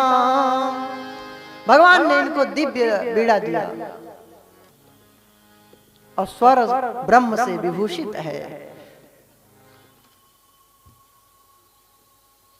ये जो वाद्य यंत्र होते हैं किसके लिए? भगवान नारायण के स्वर से विभूषित हैं। इनको केवल भगवान का गीत गाने के लिए प्रयोग करें। अच्छे गीतों को धर्म से जोड़ें, इसको अभद्रता न करें।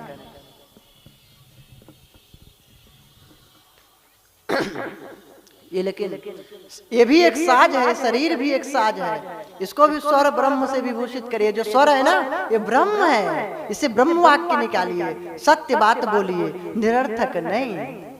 हाँ, ये भी एक साज है। किसी से मेरी मंजिल का पता पाया नहीं जाता, किसी से मेरी मंजिल का पता पाया नहीं जाता। जहां मैं हूं फरिश्तों से वहां जाया नहीं जाता, जहां मैं हूं फरिश्तों से वहां जाया नहीं जाता। भक्ति के लिए कुछ खास दिल मखसूस होते हैं, भक्ति प्रेम के लिए कुछ खास दिल मखसूस होते हैं। ये वो नगमा है जो हर साज से गाया नहीं जाता, ये वो नगमा है जो हर साज से गाया नहीं जाता। तो ये भी एक साज है, इससे प्रेम और भक्ति बढ़े, ऐसे वाणी को बोलिए, ऐसे गीतों को गाइए। तो नारद जी दिव्य स्वर विभूषित वीणा को लेकर नारायण नारायण गाते हैं और भगवान नारायण इनके पीछे पीछे चलते हैं। यह है संतों के शीत प्रसादी का चमत्कार। व्यास जी चतुर्थ श्लोकी भागवत सुन करके दिव्य भागवत जी की रचना कर दिए। 24 अवतारों को बताई दिया, नाम वर्णन किया। और सुखदेव जी को परीक्षित कहाँ मिले, सुखदेव जी ने कब कथा सुनाई, ऐसा भी प्रश्न हुआ। तो सुनाने लगे कि महाराज महाभारत का युद्ध हो गया था। 99 भाई कौरव मारे जा चुके थे। यदा मृधे कौरव संजयाना वीरेश्वथो वीर गतिम गतेषु भग्नो रुदंडे धृतराष्ट्रपुत्रा ब्रिकोदरा विद्ध गदा विमर्श। भीम की गदा से सब टूट चुका था अंग, जंघा पे बहुत पीड़ा है दुर्योधन को, तड़प रहा है, पड़ा है कुरुक्षेत्र में। तभी उसके पास अश्वत्थामा कृपाचार्य कृतवर्मा आते हैं। अश्वत्थामा कहा, चिंता मत करो मित्र, मैं उन पांडवों को मार डालूंगा, शिविर में सो रहे होंगे। इधर भगवान पांडवों को लेकर के दूसरी जगह पहुंच गए। बोले आज चलो उत्सव मनाया जाएगा, यहाँ तुम लोग नहीं सो। द्रौपदी के पांचों पुत्र उस शिविर में सो गए। इसीलिए कहा गया है, जाको राखी साइया मार सके ना कोई, बाल न बांका कर सके जो जग बैरी हो। तो भगवान जिसकी रक्षा करते हैं उसको कोई मार नहीं सकता। जब बचाने वाला है भगवान, तो कौन उसको मार सकता है। आया है अश्वत्थामा रात्रि में द्रौपदी के पांचों पुत्रों का वध कर दिया है। सोते हुए बालकों के शीश को लेकर गया है, दुर्योधन को दिखाया। दुर्योधन देखा कि ये तो जो है पांडव के पुत्रों का शीश है। बस वहीं पे दुखी होकर के प्राण त्याग दिया। द्रौपदी रोने लगी, दुखी हो गई जब पता चली। अर्जुन रथ से चले हैं, अश्वत्थामा का पीछा कर रहे। अश्वत्थामा भागता गया, उसने ब्रह्मास्त्र का अनुसंधान किया। अर्जुन घबराने लगे, बोले प्रभु अब क्या करूं। भगवान ने कहा, अरे अर्जुन तू तो ब्रह्मास्त्र को चलाना भी जानता है और वापस भी करना जानता है। तू भी ब्रह्मास्त्र से ब्रह्मास्त्र को रोक दे, नष्ट कर दे। अर्जुन ने भी ब्रह्मास्त्र का अनुसंधान किया, ब्रह्मास्त्र के तेज को शांत किया, उसको घसीट करके द्रौपदी के पास पटक दिए हैं। देखिए द्रौपदी कैसी नारी है भारत की, धन्य है द्रौपदी, कितनी महान आदर्श नारी है महाराज। चरण छूने का आपका मन करेगा। 5 पुत्र जिसके मार दिए अश्वत्थामा ने, ऐसे अश्वत्थामा पर भी क्रोध नहीं है, क्रोध नहीं है। भीम ने कहा अर्जुन मार डाल। द्रौपदी बोली नहीं नहीं नहीं, मुच्यता में। अरे छोड़ दो, मत मारो। ब्राह्मणान नितराम गुरु, यह ब्राह्मण पुत्र है, गुरु का पुत्र है, गुरु के तुल्य है, इसको मत मारो। इसकी माँ गौतमी बहुत रोएगी, दुखी हो जाएगी, इसलिए अर्जुन मत मारो।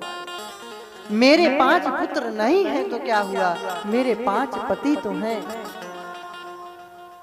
अरे इसकी माता गौतमी का क्या होगा, पति रहे नहीं, एकमात्र यही पुत्र सहारा है, इसको भी मार दोगे तो क्या होगा। यह है आदर्श नारी द्रौपदी, यह है द्रौपदी का चरित्र। कितनी करुणा है इसके अंदर, कितनी उदारता है, दया है। युधिष्ठिर जी ने भी कहा हाँ अर्जुन, द्रौपदी ठीक कहती है, छोड़ दो। भगवान से पूछा अर्जुन ने कि प्रभु आपकी क्या आज्ञा है, क्योंकि भीम भी बड़े भैया हैं, युधिष्ठिर जी भी, किसकी आज्ञा पालन करूं। तो जब आपको दुविधा की स्थिति आ जाए, समझ में ना आए, तो महाराज भगवान की शरण में जाना चाहिए, इस कथा से शिक्षा लेनी चाहिए। अर्जुन बोले प्रभु आपकी क्या आज्ञा है। भगवान ने कहा ब्रह्म बंधुर्न हन्तव्य आतताई बधारहणः, कि ब्राह्मण पुत्र को मत मारो, गुरु पुत्र को मत मारो, लेकिन आतताई को मार डालो। आतताई किसे कहते हैं, सोते हुए को, निर्दोष को, शरण में आए हुए को, रथहीन को, जो युद्ध से पीठ दिखा दिया हो, ऐसे पर जो वार करे, स्त्री पर वार करे, उसको आतताई बोलते हैं। सोते हुए बालक को ही तो मारा था। अब अर्जुन फंस गए कि क्या करें, कह रहे आतताई को मार डालो और गुरु पुत्र को मत मारो, बड़ी समस्या। अर्जुन जानते थे कि गीता का ज्ञान दिए हैं, परीक्षा ले रहे हैं, गुरुदेव हैं हमारे, बोले सबके लिए एक जैसा दंड का विधान नहीं है। राजा के सामने ऊंची आवाज में बात कर लेना, उसके ऊंचे आसन पे बैठ जाना, उसकी आज्ञा का न मानना उसका वध है। गुरु के सामने ऊंचे आसन पे बैठ जाना, उनसे ऊंची आवाज में बात करना, तू तय इत्यादि हल्के शब्दों से संबोधित कर देना उनका वध है। माता पिता का अपमान कर देना, उनकी बात का कटाक्ष करना, उनकी आज्ञा का पालन न करना उनका वध है। अर्जुन समझ गए, उसके सर के बाल को थोड़ा मोड़ करके उसके मस्तक के मणि को निकाल लिया, अपमानित करके छोड़ दिए। चला तो गया लेकिन शांति से बैठा नहीं।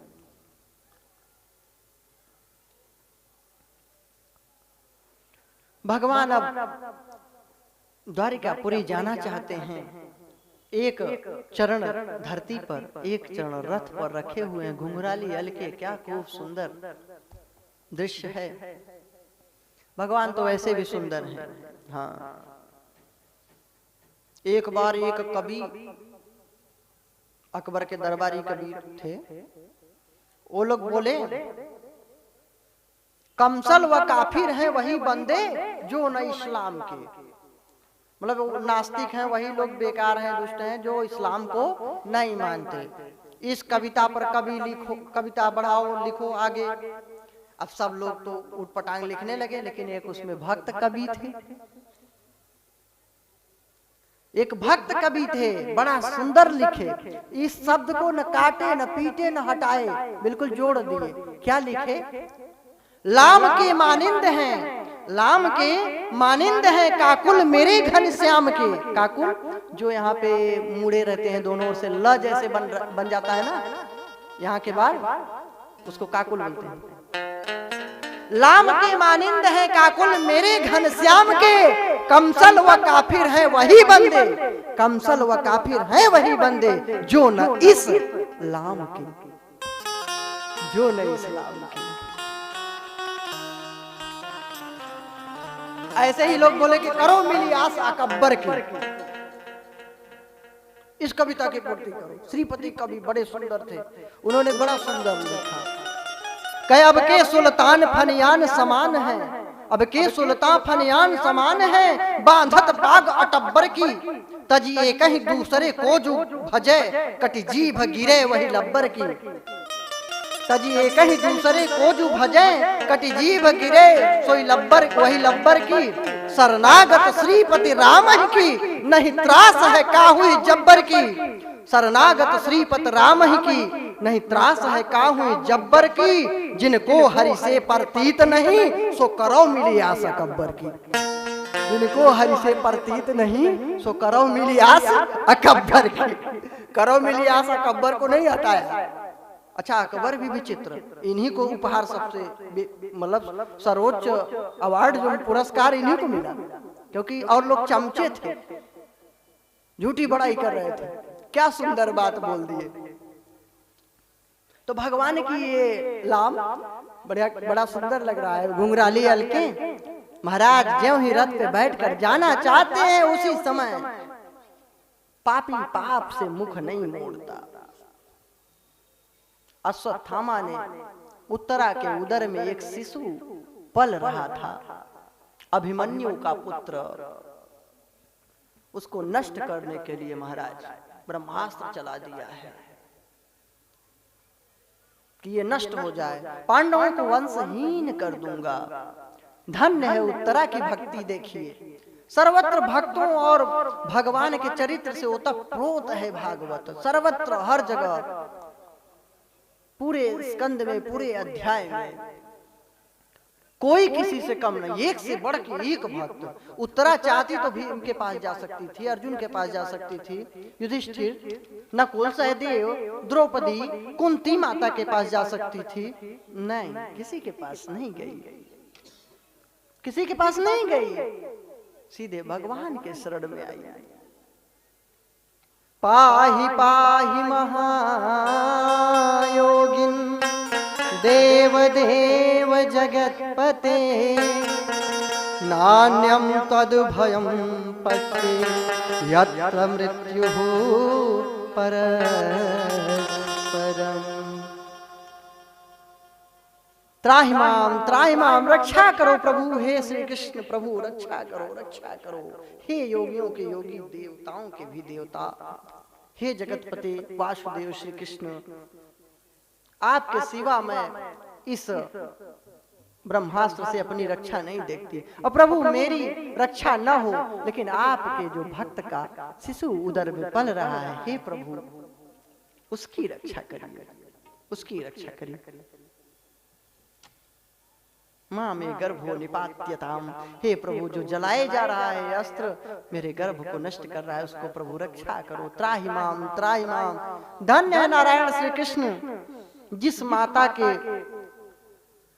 उधर गर्भ में जाने के लिए लोग डरते हैं कि गर्भवास का भय कितना भयानक होता है, इससे छुटकारा पाना चाहते हैं लोग। पुनरपि जननम पुनरपि मरणम पुनरपि जननी जठरे शयनम, उससे पार जाना चाहते हैं। उसी माता के गर्भ में भगवान नारायण श्री कृष्ण प्रवेश कर गए, दिव्य रूप धारण करके और उस ब्रह्मास्त्र को नष्ट कर दिए, परीक्षित की रक्षा की। बोले भक्तवत्सल भगवान की जय। तो भगवान अगर जन्म ले ले, प्रकट हो जाए तो इसमें विवाद ना करें। जब भगवान जड़ पत्थर से प्रकट हो सकता है तो माता के अगर गर्भ से आ गया तो इसमें किस बात का विवाद कि भगवान जन्म नहीं लेता, भगवान प्रकट ही होता है। प्रकट भी होता है, जन्म भी लेता है, वो दोनों, वो प्रकट भी होता है, जन्म भी ले सकता है। ऐसा नहीं भ्रम लाना। अब परीक्षित की रक्षा के लिए गर्भ में गया कि नहीं गया? तो नारायण है, वो भगवान है, उसको बांधिए मत, लिमिट में मत कर दे, सीमा रेखा में न बांधिए। ऐसा ही भगवान, यही भगवान, गलत। ऐसा ही नहीं बोलिए, ऐसा भी बोल सकते हैं। भगवान के लिए समझाने के लिए एक दृष्टांत बता रहा हूं। एक जगह अंधों की बस्ती थी। अंधों की, किसकी बस्ती थी? अच्छा सुन रहे हो ध्यान से? हम सोचे पता नहीं यहाँ हो कि वहां, मतलब सो रहे हो, मतलब ऊपर ही हो, चिंता मत करो, छत पे ही, नीचे मंदाकिनी माता बह रही है। तो अंधों की बस्ती थी। एक हाथी लेकर के हाथी वाला निकला, घंटा बजा, अंधे दौड़े कि यार हाथी निकले, दौड़ो दौड़ो दौड़ो, चलो चलो भाई देखो हाथी कैसा होता है। हाथी वाले के आगे आके खड़े हो गए। हाथी वाला बोला कैसे देखोगे, तुम लोगों को दिखता है नहीं। अरे बोले छू के देखेंगे। बोले ठीक है, महसूस करेंगे। बोले ठीक है। हाँ, अब कुछ अंधे पांव पकड़ के लटक गए, कुछ पूंछ पकड़ लिए, कुछ कान पकड़ लिए, हाँ कुछ जो है पेट पीठ को छू रहे हैं, कुछ सूंड पकड़े। हाथी वाले ने कहा क्यों भाई, हाथी देख लिए? बोले हाँ देख लिए, समझ गए। हाथी वाला तो चला गया। अब अंधों में लड़ाई मची। अच्छा लड़ाई होती ही अंधों में है, हाँ, बाहर के नेत्र से नहीं, अज्ञान रूपी अंधकार में जो है, जिसके ज्ञान की दृष्टि नहीं है, ज्ञान की दृष्टि से ही नहीं, वह अंधा ही तो है। अज्ञानी लोग ही विवाद करते हैं। वादे वादे वर्धते वैर वहिनी, नारद जी ने भक्ति सूत्र में कहा है। वाद विवाद नहीं करना चाहिए महापुरुष को, भक्त को, विद्वान को, इससे बैर बढ़ेगा। अगर जीत जाओगे अहंकार हो सकता है, पर हार गए तो फिर आपको उसके प्रति ईर्ष्या होगी। अब भक्त कहाँ रह गए?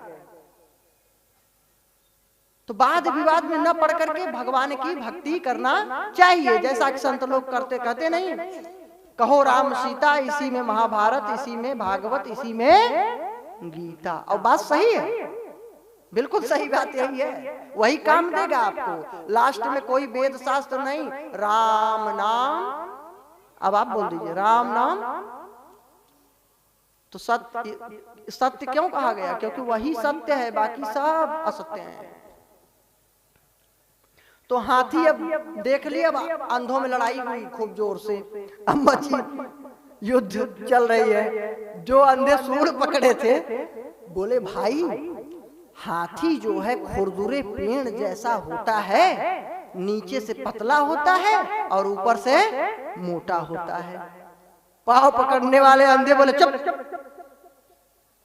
कोई देखे नहीं, बिल्कुल अंधे ही हो, हाथी ऐसे देखा जाता है? तो बोले फिर कहे हाथी बिल्कुल गोल खंभे जैसा होता है। जो पांव पकड़े थे, हाथी बिल्कुल गोल खंभे जैसा होता है। अब जो पूंछ पकड़ के लटके थे अंधे, बोले तुम दोनों सब लोग मूर्ख हो। तो बोले फिर तुम बताओ। तो बोले हाथी बिल्कुल झाड़ू जैसा होता है। हाथी कैसा होता है? झाड़ू जैसा। अब जो जो पकड़े वही तो बताएंगे। कान जो पकड़े थे, बोले तुम सभी मूर्ख हो, कोई हाथी नहीं देखे। तो बोले फिर? बोले हाथी बिल्कुल सूप जैसा होता है, हाँ, छाजड़े जैसा सूप। अब जो पेट पकड़े थे, पीठ, और बोले सभी लोग मूर्ख हो, हाथी तो केवल हम ही लोग देखे। तो बोले भाई तुम लोग कैसे देखे? बोले हाथी बिल्कुल गोल चबूतरे जैसा होता है, मस्त बैठो।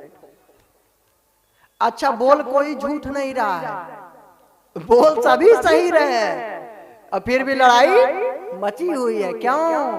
क्योंकि ज्ञान की दृष्टि से हीन है, अंधे जो हैं। हाथी वाला पुनः आया, लड़ाई चालू है इनकी। हाथी वाला वापस जाने लगा, फिर दौड़े अंधे। हाथी वाला बोला भैया तुम लोग देख तो लिए थे, अब क्या है? अरे नहीं नहीं, जब से देखे तभी से तो युद्ध मची है। तो फिर से देखना है, बताओ तुम जो जो हम लोग बताएं सही बताओ कि ये है कि नहीं है। तो बोले बताओ। पूंछ पकड़ने वाले बोले झाड़ू जैसा होता है कि नहीं? माउत बोला ऐसा भी हाथी है। पांव पकड़ने वाले बोले फिर गोल खंभे जैसा, बोले ऐसा भी है। पेट पकड़ने वाले बोले गोल चबूतरे जैसा हाथी है कि नहीं है? बोला ऐसा भी है। बोले क्या 10 20 50 लियो? कहे हाथी तो एक ही है। सूंड पकड़ने वाले बोले तो क्या जो है खुरदुरे पेड़ जैसा नहीं होता? बोले ऐसा भी होता है। कान पकड़ने वाले बोले सूप जैसा, बोले ऐसा भी हाथी है। तो बोले क्या 50 हाथी लिए हो? कहे अरे हाथी तो एक ही है, लेकिन तुम अंधे ठहरे, इसीलिए तुम्हें कौन समझाए। तो भगवान तो एक ही है, उसे शिव कह लो, दुर्गा कह लो, राम कह लो, कृष्ण कह लो, वो परम तत्व एक ही है। काहे को विवाद करते हो, काहे को लड़ते हो? यह भी सही है, यह भी सही है, यह भी सही है। हाँ, सबकी अपनी अपनी श्रद्धा है, अपनी अपनी आस्था है। जैसा फ्रीजर में गिलास में अगर पानी रख दो तो गिलास की आकृति का बर्फ हो जाएगा, कटोरी में रख दो तो कटोरी की आकार का हो जाएगा। तो भगवान को भी हृदय रूपी फ्रीजर है, हृदय रूपी सिंहासन पे जिस रूप में आप धारण कर लोगे, अगर उसको दुर्गा रूप में बिठा लोगे तो दुर्गा बन जाएगा, शिव रूप में बिठा लोगे तो शिव बन जाएगा, राम रूप में देखोगे तो राम बन जाएगा, कृष्ण रूप में देखोगे तो कृष्ण बन जाएगा, गुरु रूप में देखोगे तो गुरु बन जाएगा। वह कन्हैया तो एक ही है, वह परमात्मा तो एक ही है, लेकिन अज्ञान है अंदर, अज्ञान है, इसलिए ज्ञान दृष्टि से हीन है, अंधे हैं, अज्ञान अंधकार में भटक रहे हैं। इसलिए हमें हाथी की तरह जैसे अंधे नहीं समझ पा रहे हैं, वैसे हम लोग भी नहीं समझ पा रहे हैं और युद्ध कर रहे हैं। तो भगवान गर्भ में भी प्रकट हो गया, उत्तरा के गर्भ में जाकर के परीक्षित की रक्षा किया नारायण श्री कृष्ण। तो भगवान जन्म भी ले सकता है, अवतार प्रकट होता है, यह बात सत्य है, लेकिन जन्म भी ले ले तो कोई बहुत बड़ी बात नहीं है उसके लिए। कर्तुम अकर्तुम अन्यथा कर्तुम सर्व समर्थ जगदाधार जगदीश है, सर्वव्यापी है। हरि व्यापक सर्वत्र समाना, हरि व्यापक सर्वत्र समाना, प्रेम से प्रगट हो ही मैं जाना, प्रेम से प्रगट हो ही मैं जाना। तो भगवान सर्वत्र एक समान प्रकट है, प्रेम से प्रकट होता है बस। देखो भगवान कहाँ है? नहीं आम में है, नहीं खास में है, न विरक्ति में है, न विलास में है, नहीं अंतर में नहीं बाहर में। भगवान नहीं अंतर में, नहीं बाहर में, नहीं आम में है, नहीं खास में है, न विरक्ति में है, न विलास में है। यदि प्रेम है तो प्रभु पास में है, यदि प्रेम है तो प्रभु पास में है, यदि प्रेम है तो प्रभु पास में है। अगर प्रेम है तो भगवान आपके पास है। भगवान कहाँ? भक्त की जहां हाँ भगवान वहां। क्या भगवान पत्थर में था क्या? प्रहलाद ने कह दिया पिताश्री सावधान, भगवान इस खंबे से भी प्रकट हो सकता है मेरा। भगवान कहे अब मेरा भक्त बोल दिया तो अब किसको माता पिता बनाऊं? महाराज उस खंबे को ही माता पिता बना करके नरसिंह रूप से प्रकट हो जाया करते हैं भगवान। बोले भक्त वत्सल भगवान की। तो भगवान हर जगह प्रकट है। लोग कहते नहीं है, कुछ लोग बोलेंगे अरे भगवान पत्थर पूजे हरि मिले तो मैं पूजू पहाड़, आते तो चाकी भली पी सिखाए संसार। हमें हंसी आती है उनके। कबीरदास जी व्यंग किए थे, जो ढोंगी लोग थे, जो मतलब कि मूर्ति पूजा तो करते थे लेकिन जीवों से द्वेष करते हैं, ईर्ष्या करते हैं। लाओ लाओ लाओ लाओ लाओ लाओ लाओ 150 रुपए में नजदीक से दर्शन, 150 रुपए में नजदीक से दर्शन। एक भक्त गया ना जगन्नाथपुरी, पकड़ा पंडा, पंडों से बहुत डर लगती है। अब पकड़ा उसका कॉलर कुर्ता का जेब, अब खींचे, ला आओ आओ आओ नजदीक से दर्शन, 150 रुपए मात्र में नजदीक से दर्शन। बाहरे प्रभु भगवान भी बिकने लगे। भगवान का दर्शन भी पैसे से होगा, वाह भक्ति नहीं। लाओ लाओ 150 रुपए नजदीक से दर्शन। एक विचित्र भक्त था, उसने कहा ला 85 रुपए दे, बिना दर्शन के जा रहा हूँ। ला 85 रुपए दे, जा रहा। भागा पंडा भी। तो ये दुर्दशा नहीं करें तीर्थों की। दान मांगिए। अगर आप मांग रहे हैं तो पाप नहीं कर रहे हैं। आप ब्राह्मण हैं, पुजारी हैं, आपका भिक्षावृत्ति ही है, मांग सकते हैं, लेकिन लूटिए नहीं, ठगिए नहीं, जबरदस्ती नहीं घसीटिए। आप उनसे प्रेम से, आपको मांगना है प्रेम से मांगिए, जो जिसकी श्रद्धा होगी वो दे देगा। अभी ये नहीं घसीटे पड़े हो, ला ला ला 200 रुपए में नजदीक से दर्शन, ला 500 रुपए में दर्शन, ये गलत है। ऐसा नहीं, प्रेम से जो जिसके पास जिस योग्य है दे देगा। आप लूटिए नहीं, ठगिए नहीं। इसीलिए धर्म की जो हानि हो रही है ना, जो लोग दुखी हो रहे हैं ना, धर्म की निंदा कर रहे हैं, इसी कारण ऐसे लोग धर्म को बदनाम करके रख दिए हैं। ये सिस्टम ठीक नहीं है भाई। अच्छा, अयोध्या में ये चीज हमने देखा नहीं है। चाहे संतों की छाप है, संतों के अंदर है, सब संतों के अंडर में है सब पावर, इसलिए जो भी हो। हालांकि जहां जहां संतों का आश्रम वहां जल्दी ये सब नहीं दिखता। अयोध्या में हम गए, कनक भवन चले जाइए, आप दशरथ महल चले जाइए, आप जो है नंदीग्राम चले जाइए, हनुमानगढ़ी चले जाइए, कहीं कोई आपसे कहेगा ही नहीं कि आप पैसा लाओ नजदीक से दर्शन करो। बिल्कुल, मैं अभी गया था, बहुत दिन नहीं हुए, तो ये मैंने देखा भाई। तो अयोध्या बनाओ, आज कलयुग में अयोध्या दिव्य है। बताओ भगवान के राम के समय कितनी दिव्य रही होगी। तो उसी लिए कहता हूँ चित्रकूट नगरी को भी साधुओं के हवाले रहना चाहिए। हाँ, यहाँ ऊट पटांग की चीजें, मदिरा और मांस ये सब नहीं होने चाहिए, गंदे फिल्मी गाने नहीं बजने चाहिए। संतों की नगरी को संतों की नगरी ही रहने दो। यहाँ पे विदेशी भी आते हैं, बाहर से देश से लोग आके क्या देखेंगे, क्या सुनेंगे। अरे क्या चित्रकूट की नहीं महाराज, पूरे भारत की निंदा करेंगे। इसलिए तीर्थों में अभद्रता नहीं होनी चाहिए। इस पर सरकार को भी एक्शन लेना चाहिए और सख्त कदम उठाना चाहिए, सख्त बिल्कुल, कि जो गंदे फिल्मी गाने बजाएगा तीर्थ क्षेत्र से बहिष्कृत, कभी जिंदगी में उसको अनुमति नहीं प्रदान की जाए। अंडा मांस जो बेचेगा वो जिंदगी में तीर्थ क्षेत्र में निवास नहीं कर सकता, आ नहीं सकता जीवन पर्यंत। और या तो फांसी की सजा दे दे, और या तो सीधे सख्त, एक को केवल सख्त सजा दे दे, दोबारा कोई गलती नहीं करेगा। तीर्थों में फिल्मी गाने, तीर्थों में पिक्चर, अश्लीलता, अभद्रता, तीर्थ को तीर्थ ही रहने दो, तीर्थ को तीर्थ ही रहने दो। भगवान संतों की नगरी को दूषित मत करो।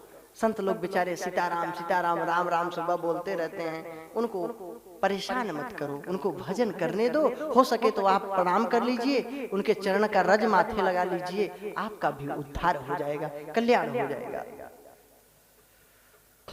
तो भगवान सर्वत्र समान रूप से है, हर जगह है। तो यह ही सही नहीं, यह भी सही है, ऐसा बोलिए।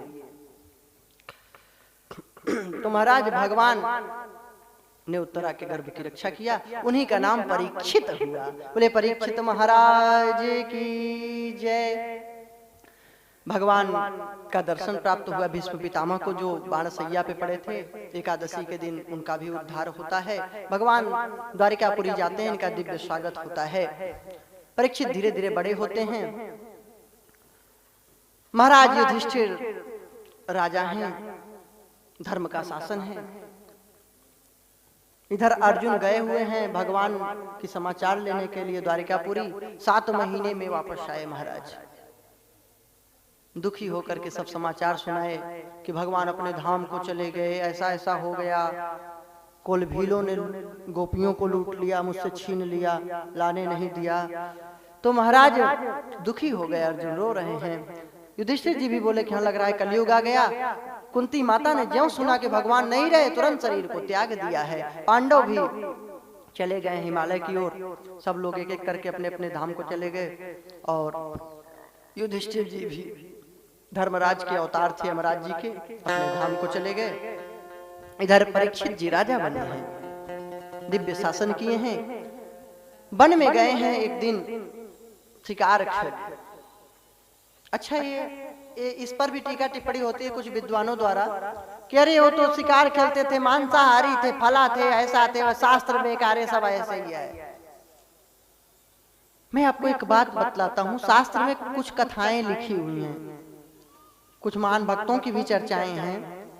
बेहिंसक पशु जो जीव मात्र के लिए घातक होते थे, समाज के लिए कल्याणकारी नहीं थे, नुकसान पहुंचाने वाले थे, उनका शिकार करने की परंपरा थी। पहली बात। दूसरी बात, किसी राजा ने शिकार किया, ऐसा प्रसंग हमने सुना, ठीक है, लेकिन कहाँ लिखा है कि शिकार करना चाहिए, किसी जीव को मारना चाहिए? कहीं नहीं लिखा मिलेगा, किसी शास्त्र में नहीं लिखा मिलेगा। तो किस बात की निंदा करते हो? कहीं लिखा हो तो बता दीजिए।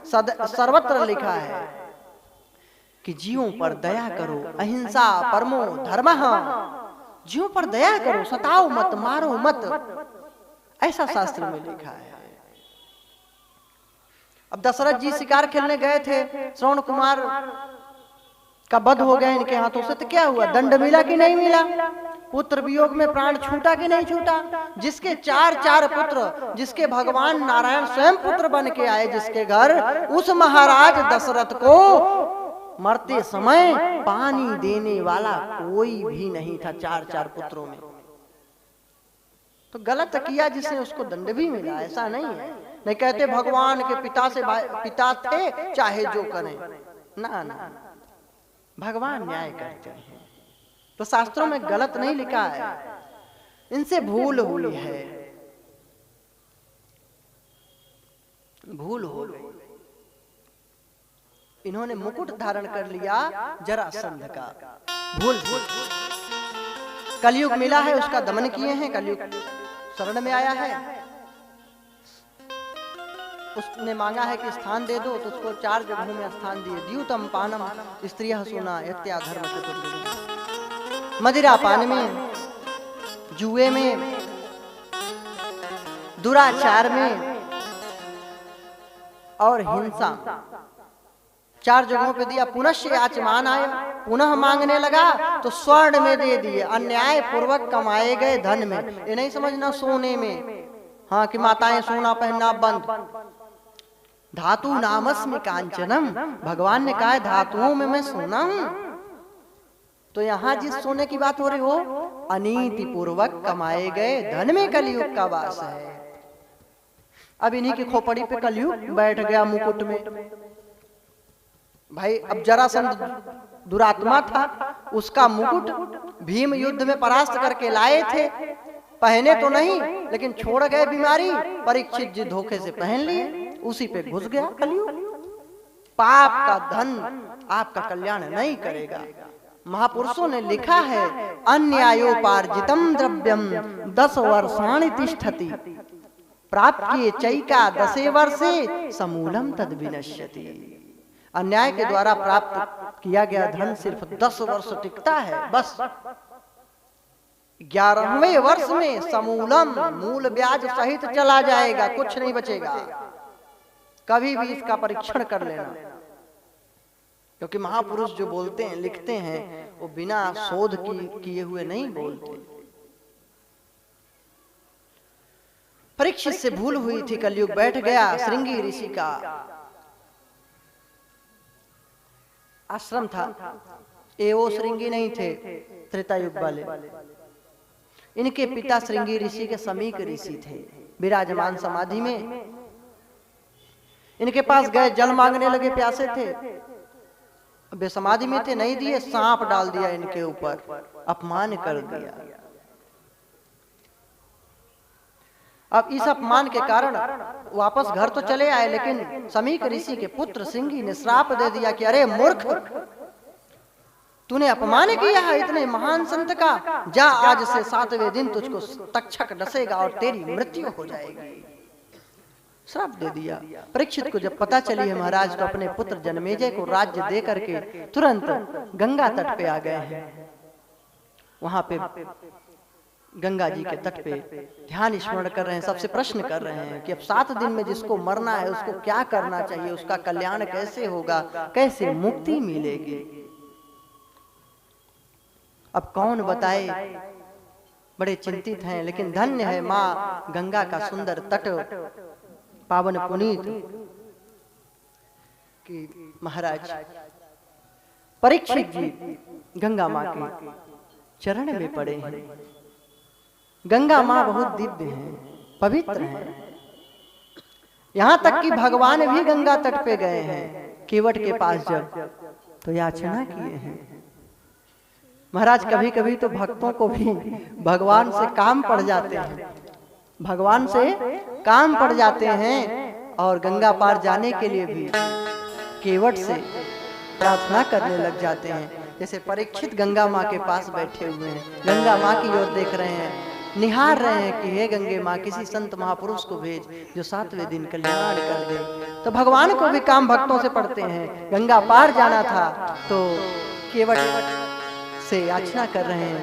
थोड़ा राम जी की भूमि है न चित्रकूट, राम जी भी यहाँ पे आए हैं, रहे हैं, तो इसलिए थोड़ा थोड़ा राम जी का भी हो जाए।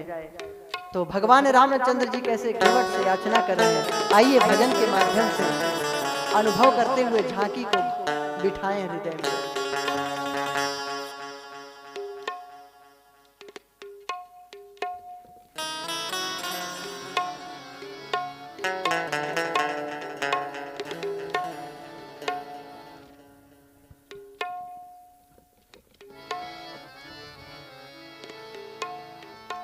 गामा धानी सारे सा नी सारा मदनी सारे रे धामा गर गर नि सा नि गा।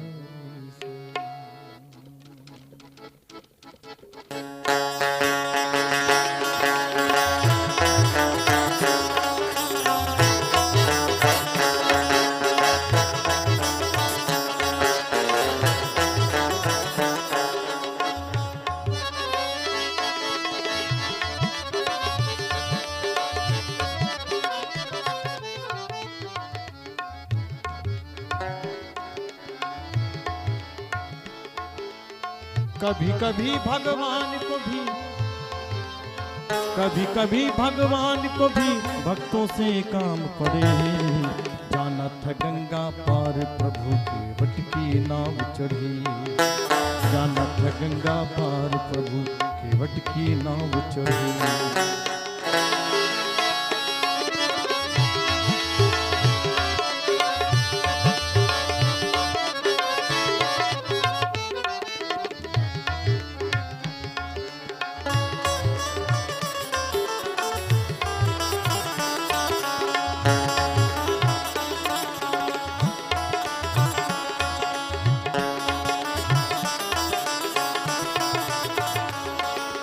अवध छोड़ प्रभु बन को धाये, सिया राम लखन गंगा तट आए। केवट मन ही मन हर्षाए, घर बैठे प्रभु दर्शन पाए। हाथ जोड़ के प्रभु के आगे, हाथ जोड़ के प्रभु के आगे केवट मगन खड़े। जाना था गंगा पार प्रभु केवट की नाव चढ़ी। कभी कभी भगवान को भी भक्तों से काम पड़े, जाना था गंगा पार प्रभु केवट की नाव चढ़ी।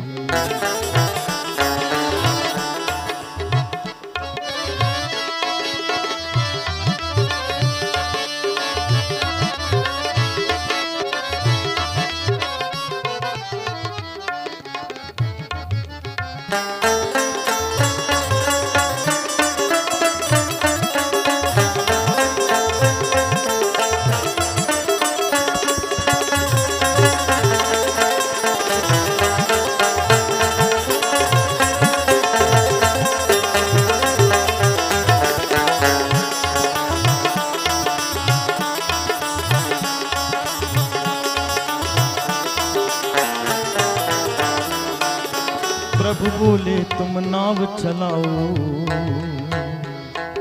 अरे पार हमें केवट पहुंचाओ।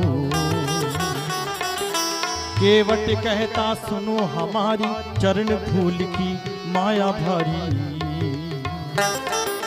मैं गरीब नैया मोरी, मैं गरीब नैया मोरी, नारी ना होए पड़े, जाना था गंगा पार प्रभु केवट की नाव चढ़ी।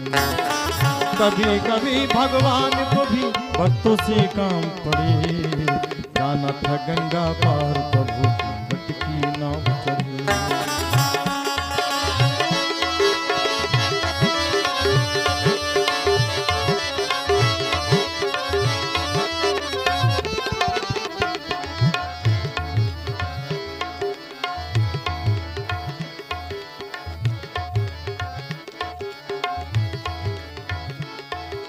केवट दौड़ के जल भर लाया, चरण धोए चरणामृत पाया। वेद ग्रंथ जिनके यश गावे, केवट उनको नाम चढ़ावी। पार किया मैंने तुमको, पार किया मैंने तुमको, अब तू मुझ पार करे, जाना था गंगा पार प्रभु केवट की नाव चढ़ी। जाना था गंगा पार प्रभु केवट की नाव चढ़ी।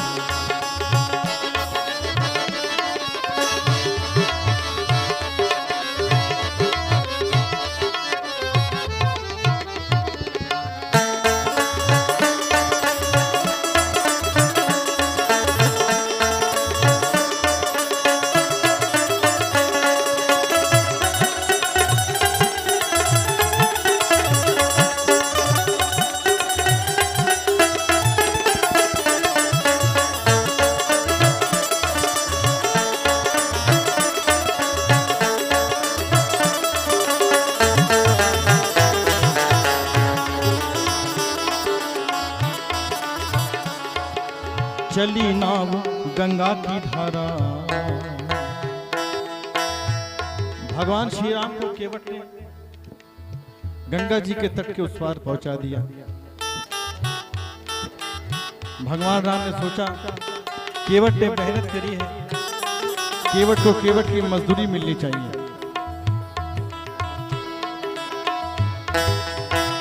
लेकिन देते क्या, उसके पास कुछ था ही नहीं, जो था वो सब राजमहल में छोड़ आए थे। सीता जी के पास एक मुद्रिका थी, उन्होंने इशारे किया, सीता जी ने मुद्रिका उतार के प्रभु राम के हाथ में पकड़ा दी। भगवान राम ने वो मुद्रिका केवट को देनी चाहिए, लेकिन केवट मजदूरी लेने से मना कर देता है और कहता है केवट नाई से ना नाई लेते, धोबी से ना धोबी लेते।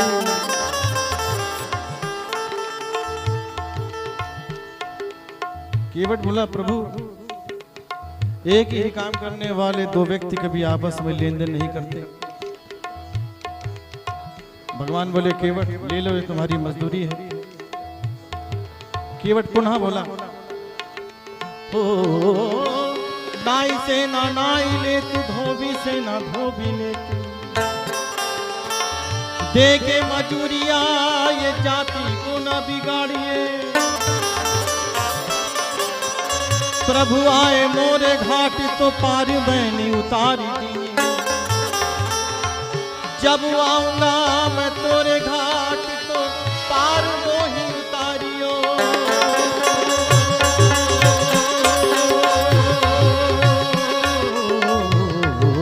चली नाव गंगा की धारा, सिया राम लखन को पार उतारा। प्रभु देने लगे नाव उतराई, केवट कहे नहीं रघुराई। पार किया मैंने तुमको, पार किया मैंने तुमको, अब तुम ही पार करे। जाना था गंगा पार, प्रभु की नाव चढ़े।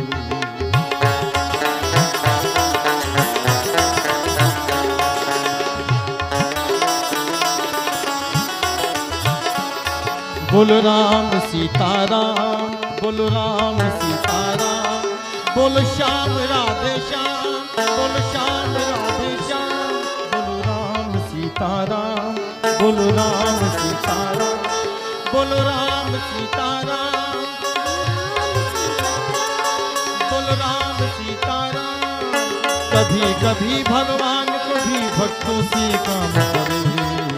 जानत गंगा पार प्रभु की नाव चढ़ी। जानत गंगा पार प्रभु की नाव चढ़ी। प्रभु की नाव चढ़ी, प्रभु की नाव चढ़ी। बोलिए भक्त वत्सल भगवान की जय। गंगा तट पे परीक्षित जी विराजमान हैं। एक क्षण में त्याग दिया पूरे राज्य वैभव को। चिंतित हैं कि 7 दिन में कैसे मुक्ति मिलेगी। अच्छा, ये तक्षक सर्प जो डसता है कि 7 दिन में डस लेगा, तो क्या 8वां दिन होता भी है क्या? एक काल रूपी तक्षक है, काल रूपी सर्प की बात कही गई है। तो कैसे मालूम? प्रमाण भागवत जी के महात्म्य में ही लिखा है, काल व्याल मुखग्रास त्रास निर्णास हेतवे।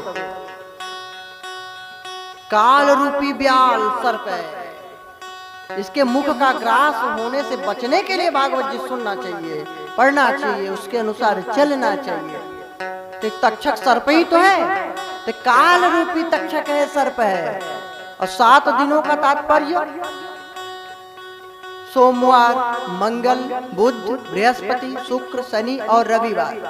ये जो 7 दिन हैं, इन्हीं दिनों में से कोई ऐसा दिन होगा जिस दिन हम सभी में से किसी न किसी को जाना पड़ता है। काल रूपी सर्प अपने मुख में, मुख का ग्रास बना लेता है, अपने मुख में ले लेता है। तो इसीलिए 7 दिन का मतलब 7 दिन नहीं, 7 दिन भगवान की स्मरण बनी रहे, नहीं तो आपका मुक्ति मिलने वाला नहीं है, आपकी मुक्ति नहीं होगी।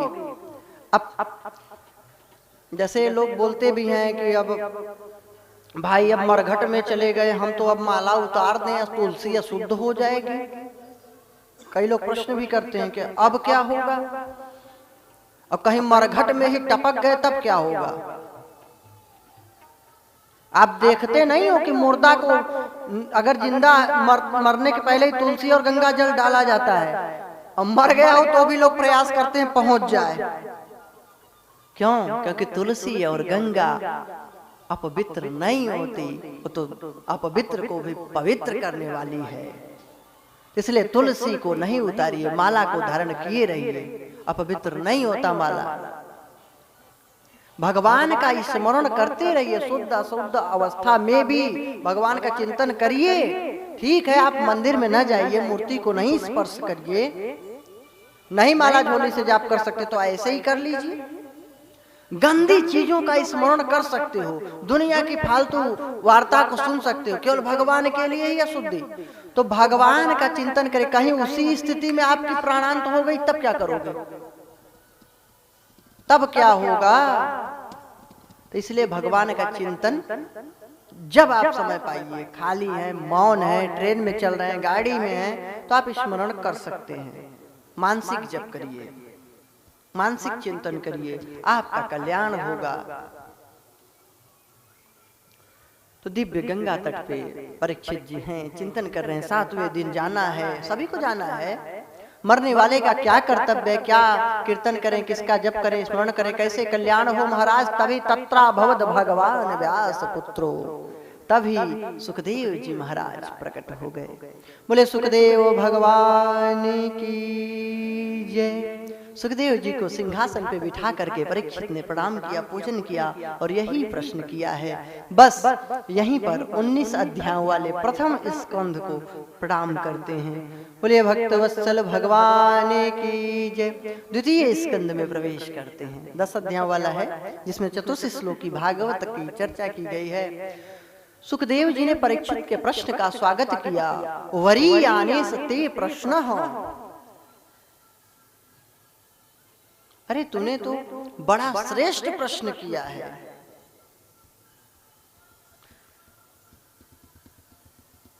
कृतम लोक हितो नृप, लोक हित के लिए तूने ये प्रश्न किया। मैंने बताया ना 7 दिन में सभी को जाना है, तो परीक्षित का प्रश्न नहीं है, केवल एकमात्र परीक्षित का यह प्रश्न नहीं है कि उनको 7 दिन में जाना है, पूरे संसार का यही प्रश्न है कि मरने वाले को क्या करना चाहिए, किसका स्मरण जप करें। सुखदेव जी ने कहा कि यदि अंत काल उपस्थित हो तो अंत समय में जन्म लाभ परह पुंसाम अंते नारायण स्मृति। अंत समय में अगर नारायण की स्मृति हो जाए, स्मरण हो जाए महाराज, तो निश्चित मुक्त हो जाता है। लेकिन हाय रे दुर्भाग्य, जन्म जन्म मुनि जतन कराही, जन्म जन्म मुनि जतन कराही, अंतराम कही आवत नाही, अंतराम आवत नाही। जन्म जन्मांतर तक ऋषि मुनि लोग स्मरण बनाए रखते हैं, सीताराम राम राम कृष्ण कृष्ण राधे राधे बोलते रहते हैं, प्रभु का शिव शिव जपते रहते हैं, लेकिन अंत समय में स्मरण नहीं रहता, भूल जाते हैं। हाँ, एक व्यक्ति को मरना था, बिल्कुल अब मरे कि तब मरे। बच्चे बोले पिताश्री राम राम बोलो, बैकुंठ चले जाओगे। बोले चुप, फला को इतना पैसा दिया हूं, तुझको पता नहीं है, जब मेरे जीते जी हाल है, अभी मर जाऊंगा तो क्या करेगा, उसको इतना उधार दिया हूं। पिताश्री राम राम बोलो, कल्याण। और जब पड़ोसी मेरा इतना पैसा खा लिया है, तुझे मालूम नहीं, राम राम नहीं बोल रहा है। उसके बच्चे बहुत अच्छे थे, संस्कारी थे। अपने बहनोई को बुला लिया, बहनोई जीजा बोलते हो ना, बुला लिए। उसका नाम था सीताराम। सोचे अब पिताश्री भगवान का नाम तो ले ही लेंगे इसी बहाने। बोले पिताश्री देखो कौन आया है। सोचे बोल देंगे कि अरे मुझे पागल समझा, सीताराम आया है तो कल्याण हो जाए। लेकिन हाय रे दुर्भाग्य, बच्चे बोले पिताश्री कौन आया है। बलगम साफ करते हुए वृद्ध बोलता है चुप, हमको पागल समझता है, छोटी लल्ली का घरवाला आया है। रात तेरी की, लेकिन भगवान का नाम नहीं आया। अंतराम कही आवत नाही, अंत समय में नहीं आता। तो क्या जिंदगी भर भजन करेंगे। अब भगवान ने भी गीता जी में कहा, 8वें अध्याय, अंतकाले च मामेव स्मरण मुक्त्वा कलेवरम, जो अंतकाल में मेरा स्मरण कर लेता है वह उसी भाव से भावित रहता है, तो उसको मैं वैकुंठ दे देता हूँ, अपने लोक भेज देता हूँ। और अंतकाल में जो जो भाव उसके अंदर आता जाएगा, यम यम वापि स्मरण भावम त्यजत्यन्ते कलेवरम तम तमेव इति कौन्तेय सदा तद भाव भावितः। सदा उस भाव से भावित रहता है, जो जो भाव मरते समय कर लेता है उसी उसी योनि को जाता है। तो अगर अंतिम जिंदगी भर भजन करे कोई भाई और अंत समय न ले पाए तो ये बेईमानी है, ये भगवान का न्याय नहीं है। भक्त लोग कह सकते हैं, बात सही है, मैं भी आपके साथ हूं। एक बार हनुमान जी ने भी यही प्रश्न किया था भगवान रामचंद्र जी से कि महाराज जिंदगी भर कोई भजन करे और अंत समय में मान लो बात पित्त कफ के कारण भूल जाए तो गया नरक, तो ये तो भाई गलत बात है। भगवान रामचंद्र जी ने बड़ा ही सुंदर उत्तर दिया महाराज। बोले यदि वातादि दोषेण मद भक्तो मामहि विस्मरे अहम स्मरामि मद भक्तम नयामि परमांगति। यदि वात पित्त कफ की अधिकता के कारण मेरा भक्त जीवन भर भजन करने के बावजूद अंत समय में भूल जाता है, तो हनुमान जी अहम स्मरामि मद भक्तम नयामि परमांगतिम, मैं अपने भक्त का स्मरण करता हूँ और उसका हाथ पकड़ करके तब तक उसका हाथ नहीं छोड़ता जब तक वैकुंठ धाम नहीं पहुंचा देता, जब तक वैकुंठ धाम नहीं पहुंचा देता। तो अंत समय में अगर भूल जाओगे जिंदगी भर भजन किए रहोगे तो, और जिंदगी भर फिजूल की वार्ता किए हो तो नहीं, हाँ तब नहीं। और एक अर्थ इसका एक भी यह भी है कि अंतराम कही। मुनि लोग जिस परम गति, बाली ने बोला था ना भगवान रामचंद्र जी से कि जन्म जन्मांतर तक मुनि लोग जतन करते रहते हैं और वही नाम गा करके अंतराम कही आवत नहीं का मतलब यही नहीं होता कि अंत समय में भगवान का नाम आता नहीं। एक अर्थ और भी निकाल सकते हैं, क्या अंतराम कही। संत महापुरुष लोग क्यों नरक में जाएंगे? अंत समय में भगवान का राम का नाम अवश्य लेते हैं। अंत राम कही, अंत समय में भगवान राम का नाम कह देते हैं और आवत नहीं, इस संसार में नहीं आते और भगवान के धाम को प्राप्त हो जाते हैं। यह भी इसका एक अर्थ है। तो बोले अंत समय में भगवान का स्मरण हो जाए तो उसका कल्याण हो जाएगा। एकांत में वास करे, हाँ, छिंद्याद संग शस्त्रेण, संग को छोड़ दे, न कुसंग करे न संग करे, कुछ नहीं, एकांत अकेले मस्त भगवान का चिंतन करे। स्थूल और सूक्ष्म दो ध्यान विधि बतलाए हैं। ये स्थूल, ये जो कुछ दिखाई दे रहा है महाराज, पूरा चराचर जगत, ये पूरा ईश्वर का रूप मान लीजिए। रोमाभ लता वृक्ष है, नदियां हैं रक्त धार, फूलों की खुशबू में वही महक रहा है, उसी की खुशबू आ रही है, ऐसा भाव। वही फूलों की कलियों से जब खिलता है तो लगता है मुस्कुरा रहा है। वही घनश्याम ही इस घनश्याम के रूप में जल बरसा रहा है। वही सूर्य के रूप में है, वही जल के रूप में है, वही स्थल के रूप में है, वही अग्नि के रूप में है, वही वायु के रूप में है। नाभ्या आसीदंतरिक्ष गुंशिष्ठो देवहु समवर्तत पद्भ्याम भूमिर्दिशः श्रोत्रान तथा लोकान कल्पयन्नः। सब लोक लोकांतर उसी में कल्पित हैं।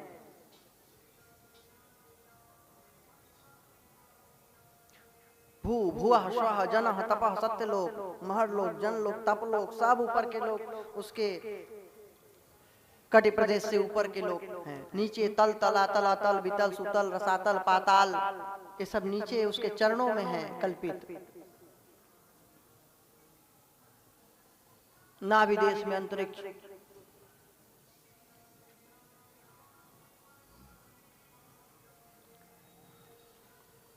ऊपर के लोग उसके शीश हैं। पदभ्याम भूमि, भूमि धरती उनके चरण है। दिशा श्रोत्रान, उनके कान क्या हैं? दिशाएं हैं। नेत्र सूर्य, सब लोक लोकांतर उन्हीं में कल्पित है, ऐसी भावना करें।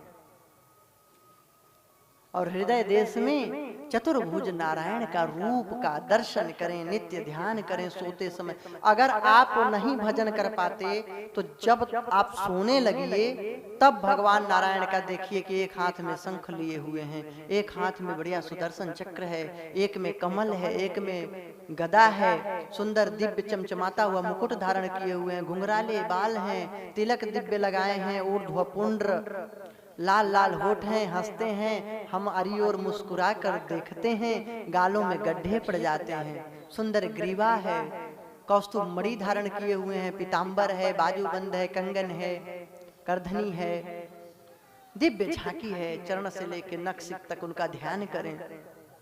सोते समय ध्यान करके सोइए और उठते ही ध्यान कर लीजिए। जितने देर आप सोए हैं उतना देर भजन माना जाएगा।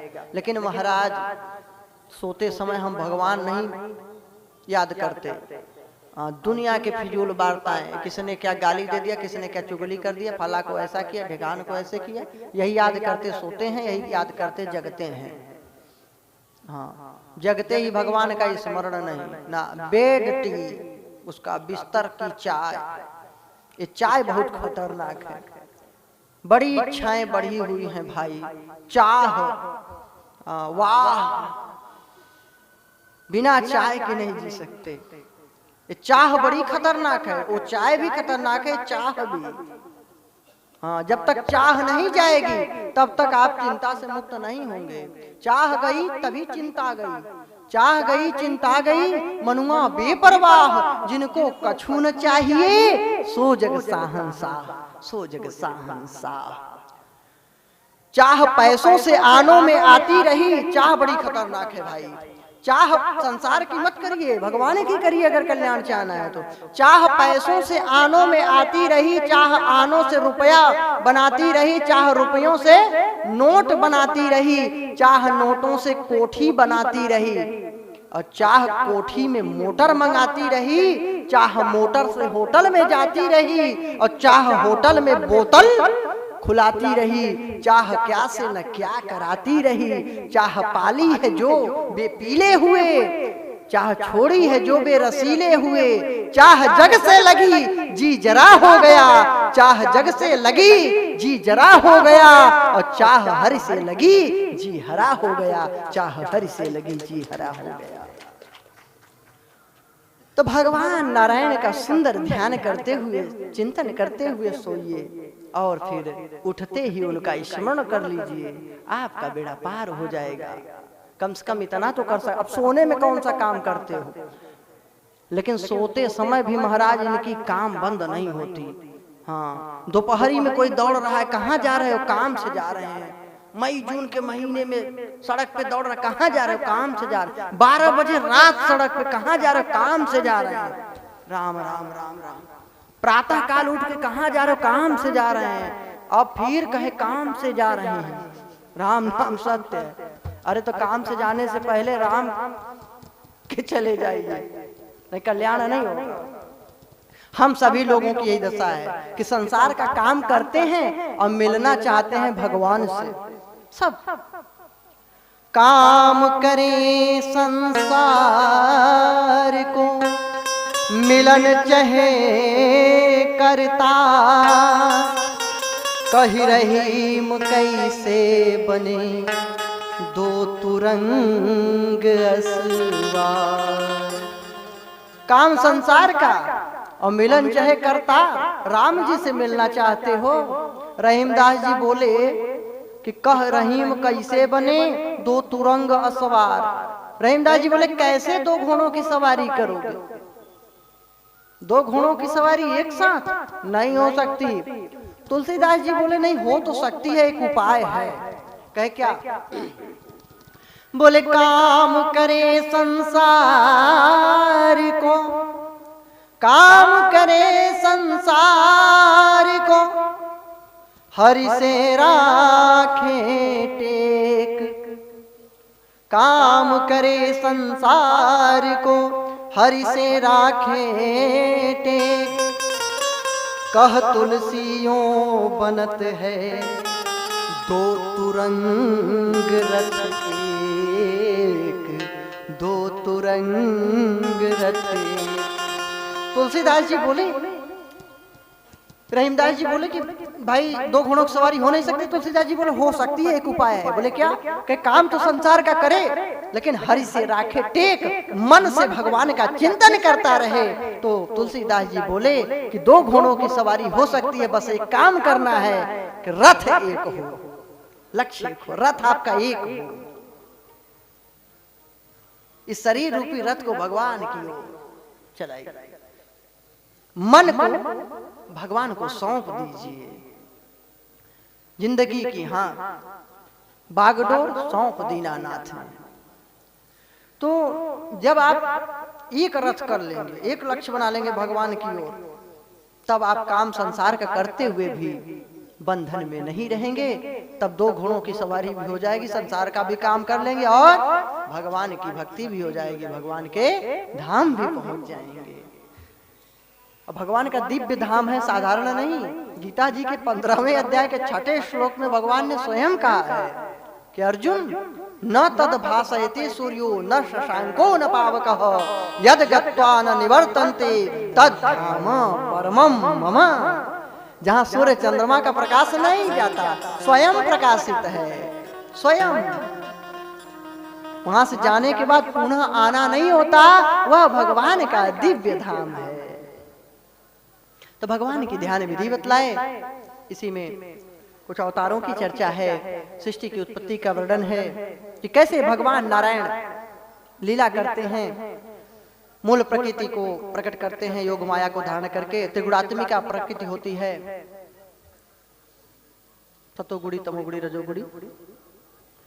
मूल प्रकृति से फिर महत्तत्व, महत्तत्व से फिर अहंकार की उत्पत्ति होती है, जो 3 प्रकार का वैकारिक, तेजस, तामस, सतोगुणी रजोगुणी तमोगुणी। तमोगुणी अहंकार से पंच तत्वों की उत्पत्ति हुई है। ये बहुत बड़ा विज्ञान है। पंच तत्वों की उत्पत्ति कैसे हुई? तामस अहंकार में जब क्षोभ उत्पन्न हुआ, विकार उत्पन्न हुआ, तो उससे आकाश तत्व की उत्पत्ति हुई। आकाश का गुण है शब्द। आप जो सुन रहे हैं ना मेरी बात, किसी की भी बात, यह आकाश तत्व के कारण है। खाली स्थान न हो तो आप नहीं सुन सकते। भागवत में लिखा है कि आकाश तत्व का गुण है शब्द। अब यही वैज्ञानिक बोल देते हैं, अरे फला वैज्ञानिक ने लिखा है, खोज किया कि बिना निर्वात के, बिना खाली स्थान के हम सुन नहीं सकते कुछ। जल में देखिए कहाँ सुनाई पड़ता है, कम सुनाई पड़ता है, और ठोस हो तो और नहीं सुन पाओगे। वैज्ञानिकों ने नहीं शोध किया, ये ऋषियों की खोज है महाराज। आकाश में जब क्षोभ उत्पन्न हुआ तो वायु उत्पन्न हुआ, जिसका गुण है स्पर्श। अगर हवा न हो तो आप स्पर्श का अनुभव नहीं प्राप्त कर पाएंगे। और आकाश का भी इसमें गुण है, शब्द भी वायु में है। विज्ञान कहता है कि नहीं, मैं नहीं जानता, लेकिन वायु में शब्द भी है, शास्त्र कहता है, भागवत जी कहता है, भागवत जी में लिखा है। आकाश की उत्पत्ति हुई जिसका गुण है शब्द, आकाश से फिर वायु प्रकट हुआ जिसका गुण है स्पर्श, वायु से फिर प्रकट हुआ अग्नि, प्रकाश, जिसका गुण है रूप। जो कुछ देख रहे हो ये प्रकाश के कारण देख रहे हो। अंधेरे में देख के दिखाओ, नेत्र हैं लेकिन अंधेरा हो जाए बिल्कुल आप नहीं देख पाएंगे, आंख होते हुए भी, क्योंकि देखना जो है यह प्रकाश का गुण है। समस्त दृश्य वर्ग प्रकाश के कारण है। तो आकाश का गुण शब्द है, वायु का गुण है शब्द एवं स्पर्श। अपने पिताजी का भी गुण आ गया ना शब्द आकाश का, तो शब्द स्पर्श वायु में आ गया। अग्नि में शब्द भी है, स्पर्श भी है और रूप भी है। फिर इसमें जब विकार हुआ तो उत्पन्न हुआ जल तत्व। इसका क्या गुण है? रस। बिना जल तत्व के आपको स्वाद नहीं मिलेगा। तो कहे महाराज हम सूखी चीज ग्रहण कर रहे हैं फिर भी खट्टा मीठा लग रहा है, तो ये जिह्वा में जो है ना रस, जल तत्व, उसके कारण आपको मिल रहा है। अब ये भी शोध हुआ है कि नहीं भागवत में? ऋषियों ने बहुत कुछ लिखा है। अब हम सोचते हैं वो कुछ नहीं, आज साइंटिस्ट युग में हम ऋषि मुनि को माने। ऋषि मुनि ही तो बहुत बड़े वैज्ञानिक थे, वो कोई साधारण थोड़ी थे। वो तो पहले से ही लिख गए थे कि 10 बार नाखून धो लो, हाथ धो लो, पैर धो लो, नहाओ धो, शौच क्रिया करो तो स्नान करो, कपड़े नित्य धो लो, त्रिकाल संध्या करो, भोजन करो तो हाथ पैर धुल के करो। क्या वैज्ञानिक नहीं थे? आज साइंटिस्ट बता रहे हैं तो मान रहे हो, और ऋषि मुनि कह रहे हैं तो नहीं मान सकते थे। वो लोग मूर्ख नहीं थे, हम लोग मूर्ख हैं जो उनकी बात को नहीं मानते। तो जल तत्व का गुण है रस, और इसमें इसके पूर्वजों का भी गुण आ गया। इसमें शब्द आकाश का, वायु का स्पर्श और अग्नि का रूप, शब्द स्पर्श रूप और रस, 4 गुण आ गए। और उसके बाद प्रकट हुआ मृदा, मिट्टी तत्व, धरती तत्व। तब इसका क्या गुण है? गंध। गंध धरती का ही गुण है, सुगंध दुर्गंध सब धरती का गुण। अब और इसके पहले वालों का भी गुण आ गया, तो इसमें क्या कितने गुण हो गए? 5। शब्द स्पर्श रूप रस और गंध, 5 गुण इसमें विद्यमान हैं। ये है क्रम। फिर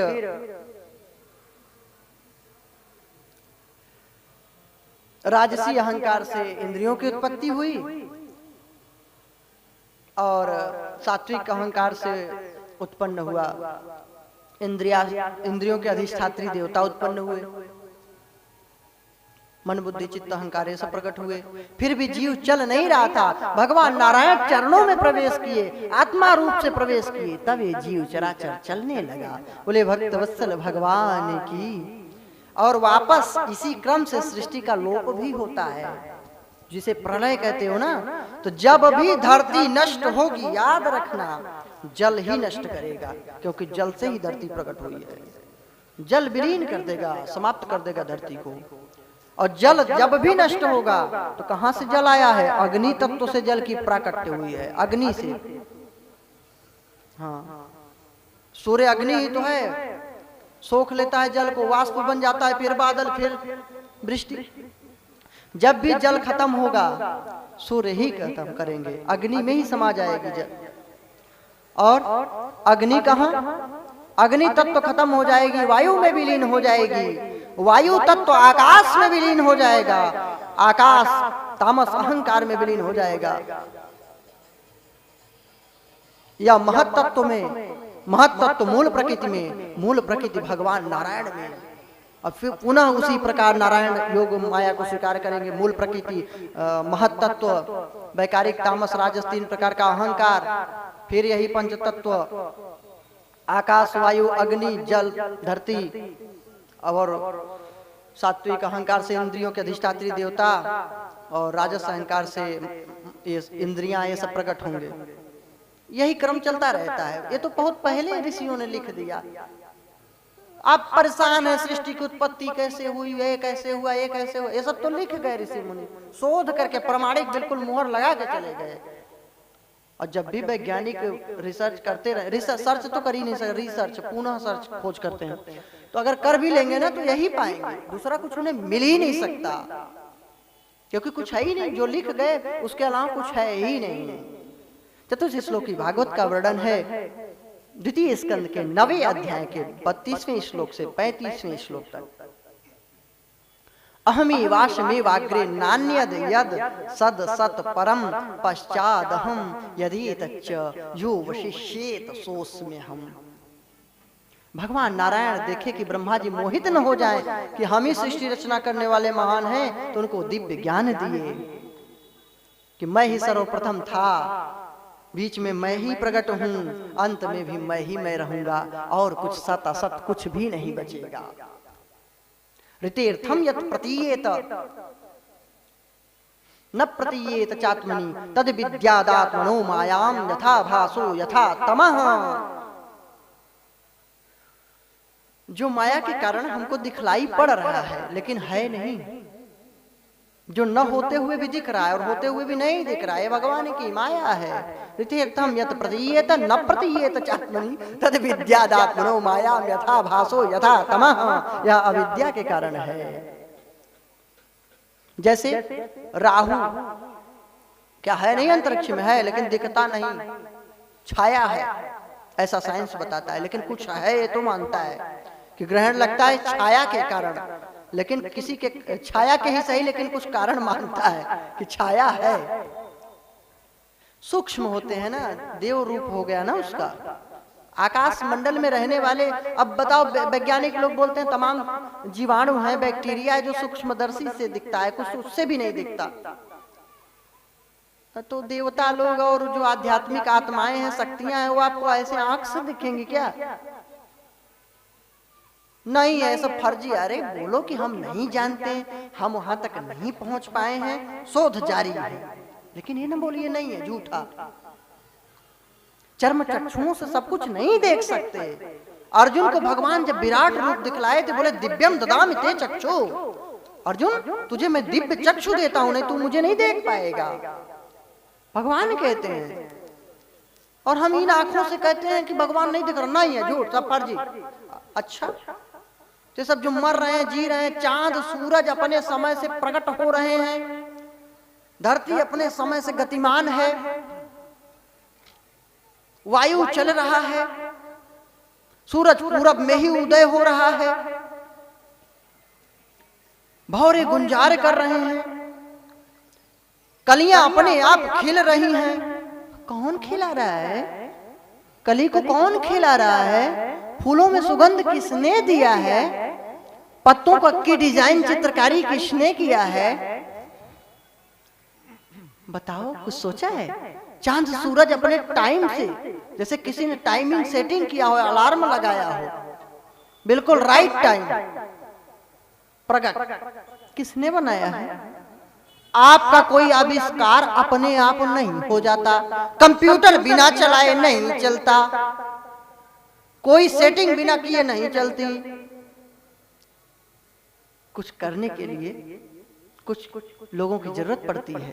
यंत्र को भी चलाने के लिए कुछ यंत्र ही सही, कुछ तो चला रहा है उसको।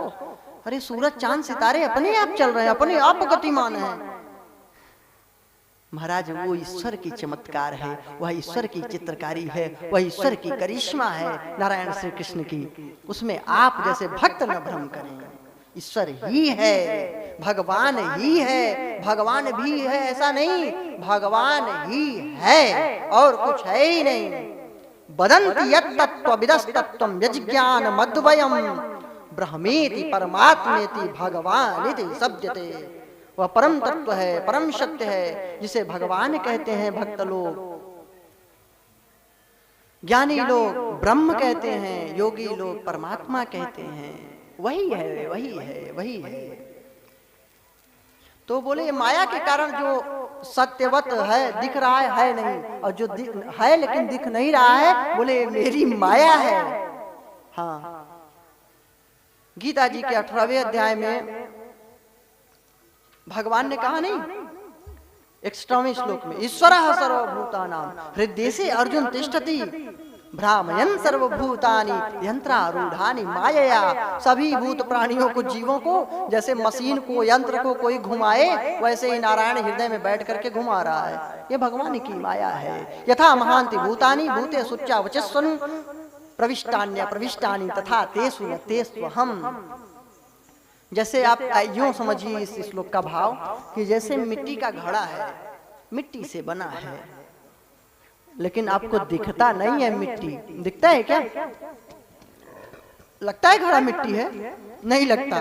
बड़ा सुंदर चित्रकारी, रंग बिरंगा आकार, और है मिट्टी, या भी घड़ा मिट्टी का ही है। सर्वत्र ईश्वर का वास है, सर्वत्र ईश्वर ही प्रविष्ट है, लेकिन फिर भी दिखलाई नहीं पड़ता। प्रवेश करते हुए भी दिखलाई नहीं पड़ता। हृदय में भी वही है, बाहर भी वही है, लेकिन दिखता नहीं है। ये भगवान की माया है। पंचभूतों का यह शरीर है, लेकिन बाहर से दिखता तो नहीं है। पंचभूत कहीं दिख रहे हैं शरीर में? अग्नि दिख रही है शरीर में किसी के? जल दिख रहा है? वायु, धरती, आकाश, कुछ दिख रहा है शरीर में, लेकिन क्या नहीं है? आज साइंस भी मानता है कि ये पंच तत्वों का शरीर है। ये तो ऋषियों ने लिखा है,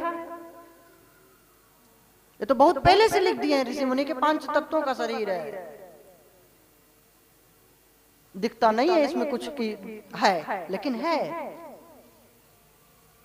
दूध में मक्खन है कि नहीं है बताओ? यथा दुग्धे स्थितम सर्पे न स्वादायोपकल्पते पृथक भूतम ही तद्गव्यम देवानाम रसवर्धनम।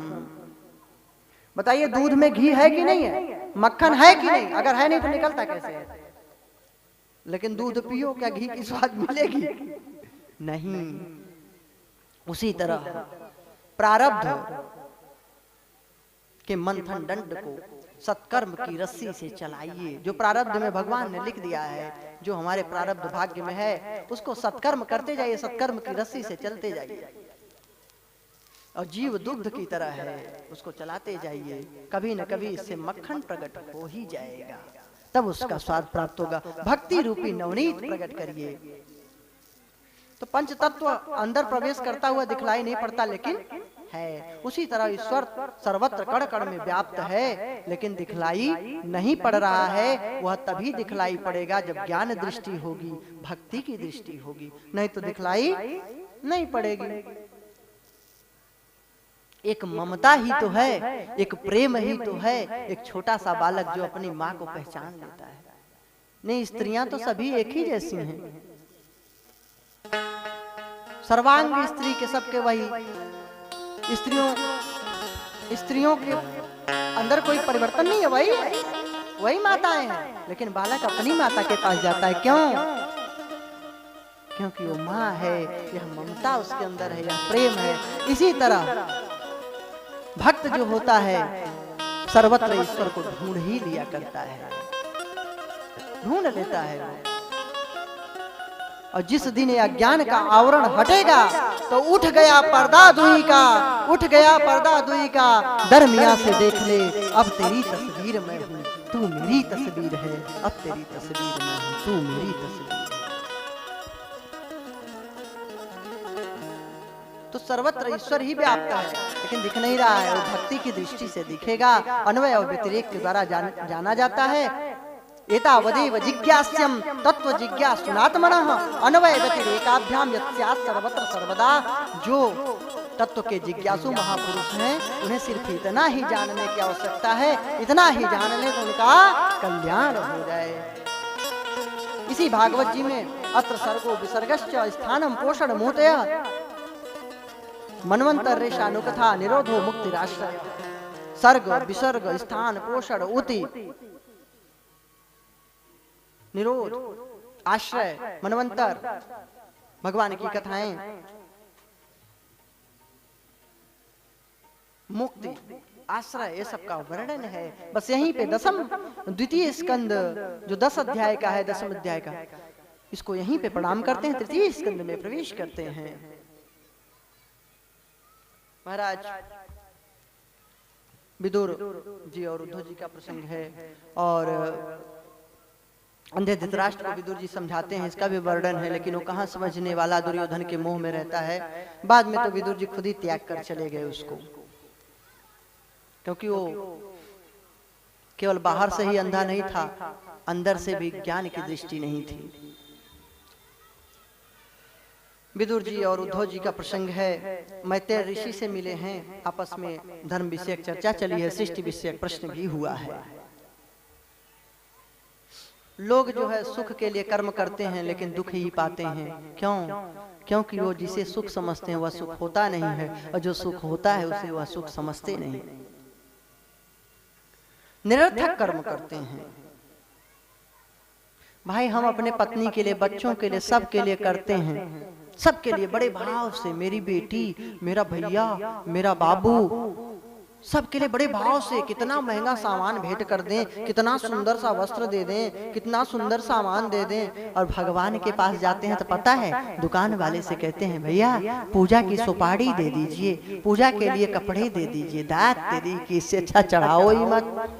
मतलब भगवान से ये घटिया प्रेम है। अपने लिए, अपने गाड़ी बंगले में, अपने सुख सुविधा के सामान उत्तम ले जाते हैं, भगवान के मंदिर में, भगवान की कथा में, भगवान के संतों को तुच्छ भेंट करते हैं। क्यों? संत अपना नहीं है, भगवान अपने नहीं है। यह तुम्हारा यही सिद्ध कर रहा है कि आपकी श्रद्धा नहीं है। कहां से भगवान ने मिलेगा? हमें नहीं कहते कि आप दान लुटाइए को, हम आपको ठगने के लिए ऐसी बात नहीं बोल रहे हैं, लेकिन आपकी श्रद्धा बढ़े। आपकी श्रद्धा कैसी है आप अनुभव करिए। आपकी बेटी आपकी है क्या? आप बोलते हैं अरे पंडित पुजारी ठग लिए, अरे संत लूट लिए, कथा में चढ़ा दिया, बर्बाद हो गया। आपकी बेटी अपनी है? बोलिए, है अपनी? काहे को पराई हो गई फिर? आपका बेटा अपना है, पराया की तरह व्यवहार करने लगता है बहू आ जाने पे। आपका शरीर अपना है, मैं पूछता हूँ। और तो छोड़िए, बेटे बेटी सब शरीर के रिश्ते हैं। आपका शरीर अपना है? उत्तर आएगा नहीं है। पंचतत्वों का है, आत्मा ईश्वर का अंश है। क्या हो? तो जब यही अपना नहीं है तो किसको अपना समझो? तो यही है सही को न समझना, अज्ञान में भटकना। और भगवान संत जो आपके लिए ज्ञान दे रहे हैं, आपको अच्छे मार्ग पे लगा रहे हैं, आपका सनातन धर्म बचा रहे हैं, धर्म की रक्षा के लिए प्रचार प्रसार में लगे हुए हैं, उनके लिए लूट लिया, मर गए। ले तो इससे अच्छा कुछ दो ही मत, जिससे बुरी भावना ला के क्यों पाप लाद रहे हो? अब दे दूसरा कोई रहा है, ले कोई दूसरा रहा है, तीसरे की आंख दर्द कर रही, पेट दर्द कर रहा है। ये दुर्दशा है। कल्याण होगा तो सुख के लिए कर्म तो कर रहे हैं, लेकिन सुख नहीं मिल रहा है। बेटी को इसलिए दे देते हैं, अपना मानते हैं। और जिस दिन आप भगवान को, संत को, गुरु को, भक्त को अपना मान लेंगे, ब्राह्मण को अपना मान लेंगे महाराज, आप उसे भी अपने बेटे बेटी तरह ही व्यवहार करने लगेंगे। आप कन्हैया को भी उतना ही प्यार करेंगे जितना अपनी बेटी से करते हैं, बेटों से करते हैं। सृष्टि की उत्पत्ति का वर्णन बताया, जैसे मैंने बतलाया। इसमें महाराज हिरण्यकशिपु और हिरण्याक्ष का प्रसंग है। ये जय विजय थे भगवान नारायण के लोक के, वैकुंठ धाम के। सनकादि को रोक दिए थे, उन्होंने श्राप दे दिया था, इसलिए वे ही हिरण्याक्ष और हिरण्यकशिपु हुए। धरती को छिपा दिया था जल में, भगवान बाराह रूप धारण करके धरती मैया को पुनः उसके स्थान पे ला दिए और हिरण्याक्ष का वध किए। बोलिए भक्त वत्सल भगवान की जय। ये कश्यप और दिति के पुत्र हुए, हिरण्याक्ष और हिरण्यकशिपु। महाराज सृष्टि की रचना जब हुई तो ब्रह्मा जी ने योगेश्वरों को जन्म दिया, ऋषियों को, अत्रि, वशिष्ठ, च्यवन, दक्ष, पुलह, पुलस्त्य, क्रतु, भृगु, अंगिरा, कर्दम उनके छाया से प्रकट हुए, मनु और शतरूपा को प्रकट किए। सृष्टि को कैसे रचा जाए तो धरती को छिपाया था, तो भगवान 12 रूप धारण करके उसका उद्धार किए। फिर मनु जी महाराज बिठूर, जिसको ब्रह्मावर्त बोलते हैं, वहां पे राजधानी बनाए हैं। इनकी 3 पुत्रियां हुई, आकुति, देवहूति और प्रसूति। आकुतिम रुचये प्रादा, दक्षायाता प्रसूतिम च, और कर्दमायतु मध्यमा। देवहूति का कर्दम ऋषि के साथ विवाह किए, दक्ष प्रजापति के साथ प्रसूति का, और आकुति का रुचि प्रजापति के साथ।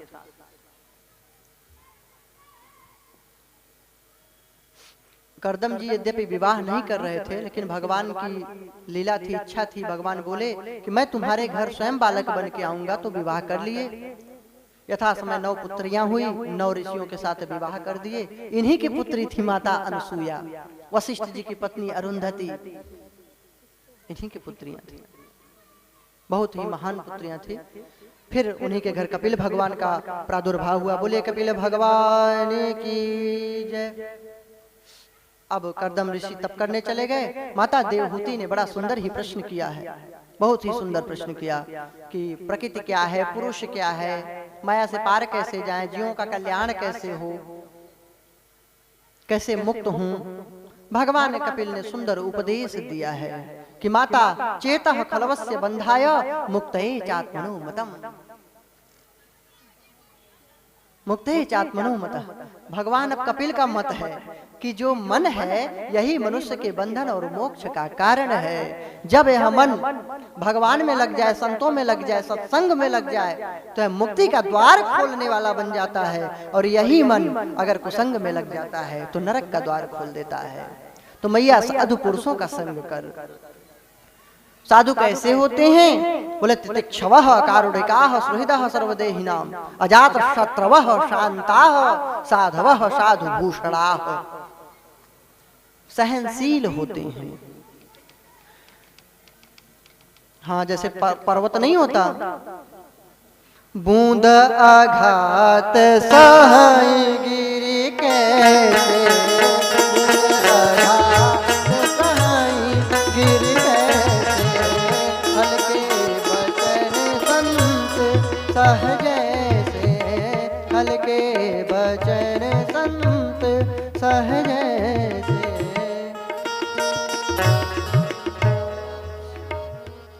तितिक्षु होते हैं, सहनशील होते हैं, कारुणिकाः करुणा करने वाले होते हैं, सुहृदः सर्वदेहिनाम समस्त जीवधारियों के वास्तविक हितैषी प्रेमी होते हैं, सबका कल्याण चाहते हैं संत पुरुष, इसलिए इनका संग करना चाहिए। साधुओं के ये सब गुण है। अजात शत्रुवः, इनके शत्रु कोई नहीं होते। अजात शत्रु का तात्पर्य जिसके कोई शत्रु ही जन्म न ले, तो ऐसा तो नहीं हो सकता भाई। तो अजात शत्रु किसे समझे? हमें कोई शत्रु माने लेकिन हम किसी को शत्रु अपना न माने तो वह है अजात शत्रवः। अजात शत्रु शांत रहने वाले हैं। ऐसे साधु पुरुषों का मैया दर्शन करो, संग करो। मत कृते त्यक्त कर्माणस त्यक्त स्वजन बांधवाः, मेरे लिए सब स्वजन संबंधियों को त्याग करके विरक्त होकर के भगवान की शरण में रहते हैं। दिव्य उपदेश दिए, सत्संग की महिमा का वर्णन किए, भक्ति की महिमा बतलाए हैं और बतलाए हैं कि जीव गर्भ में आता है, बहुत से वादे करता है, लेकिन जब ही बाहर आता है सब भूल जाता है, इसीलिए वह गर्त में जाता है। पुरुष तो केवल एकमात्र नारायण परमेश्वर ही है, बाकी जड़ वर्ग सब प्रकृति है, स्त्री स्वरूपा है। पंच महाभूत शब्द स्पर्श रूप रस गंध पंच विषय,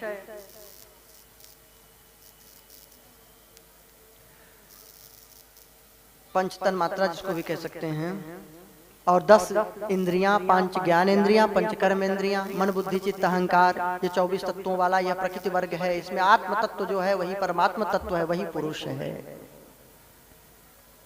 दिव्य ज्ञान दिए हैं। माता देवहूति 21 दिनों तक बस रही हैं, समाधिस्थ हो गई और भगवत धाम को चली गई। बोले देवहूति माता की जय। कपिलोपि महायोगी भगवान पितु राष्ट्रमात, कपिल भगवान भी अपने पिताजी का आश्रम छोड़ करके गंगा सागर में चले गए हैं वहां तप करने के लिए। बोले कपिल भगवान की जय, भक्त वत्सल भगवान की जय। यहीं पे तृतीय स्कंद को प्रणाम करते हैं, चतुर्थ स्कंद में प्रवेश करते हैं। हरिनाम धन अनूठा पाए वही जो गाए। भगवान का नाम इतना मीठा है, इतना सुंदर है कि जो पाता है वही जानता है। आप लोग भी सोच रहे होंगे पता नहीं कब से कथा सुना रहे हैं, भजन तो होने ही नहीं देते। हाँ, कथा नहीं अच्छी लग रही है क्या? भगवान की कथा अच्छी क्यों नहीं लगती पता है? पापवंत कर सहज स्वभाव, पापवंत कर सहज स्वभाव, भजन मोर ते भावन भाव, भजन मोर ते भावन भाव। पापवंत का सहज स्वभाव होता है कि भजन अच्छा नहीं लगता, और तुलसी पूरब पाप से हरि चर्चा न सुहाय, जैसे ज्वर के बेग से भूख विदा हो जा। पूर्व जन्म के पाप से भजन अच्छा नहीं लगता। लेकिन आप लोग तो भक्त हैं, जो भक्त नहीं होगा वो आएगा ही नहीं, वो दूर से ही सुनेगा ही नहीं, उसको अच्छा ही नहीं लगेगा, उसको तो फिल्मी गाने अच्छे लगेंगे। हाँ, गंदे गीत। इसीलिए भागवत में लिखा है ग्राम में गीतम न श्रुणुयात्, असली अभद्र इन गीतों को सुनना ही नहीं चाहिए अगर आप भक्त हैं तो। लेकिन सुनते हैं धीरे से कि गुरुजी का देख रहे हैं क्या। बाथरूम सिंगर तो सभी हैं, तो घर में सब गाते हैं चुपचाप, कहते हैं लहसुन प्याज भी गाटा कर लो, कौन गुरुजी देख रहे हैं, बैगन भी खाओ, कौन गुरुजी देख रहे हैं, बाजार में समोसे गोलगप्पे भी खाओ, कौन गुरुजी देख रहे हैं। वाह, भगवान भी तो देख रहे हैं, इस बात को क्यों भूल रहे हो? आप खुद जान रहे हो कि आप गलत कर रहे हो, इससे बड़ी क्या होगी बात। तो आपका कल्याण कैसे होगा। तो आइए प्रेम से श्रवण करें हरिनाम धन अनूठा। हरिनाम धन अनूठा, पाए वही जो गाए। हरिनाम धन अनूठा, पाए वही जो गाए।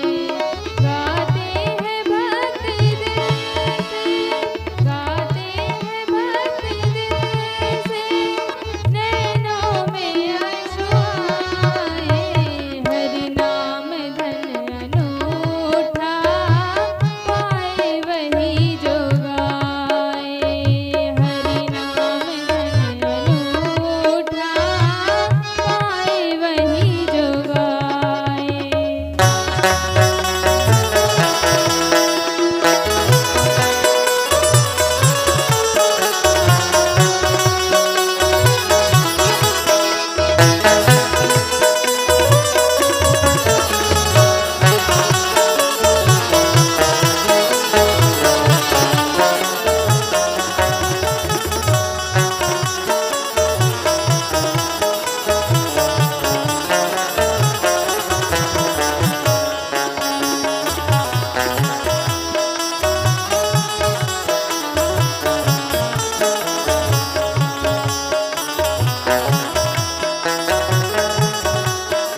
कन्हाई थी श्याम रंग में डूबी थी श्याम रंग में डूबी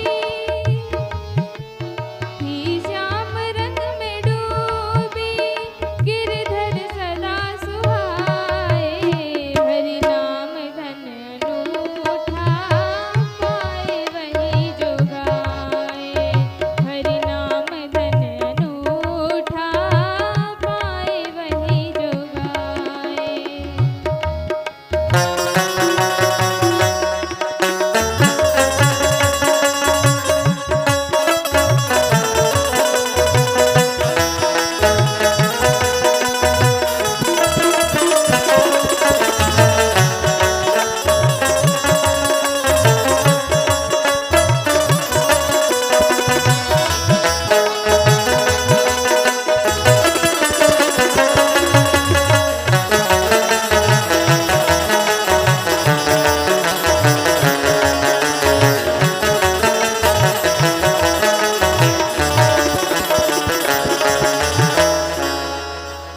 हे साधको हे भक्तो गीता तुम्हें बताती हे साधको हे भक्तो गीता तुम्हें बताती होकर रहो प्रभु के भक्ति सुधा पिलाती होकर रहो प्रभु के भक्ति सुधा पिलाती आओ हे कृष्ण आओ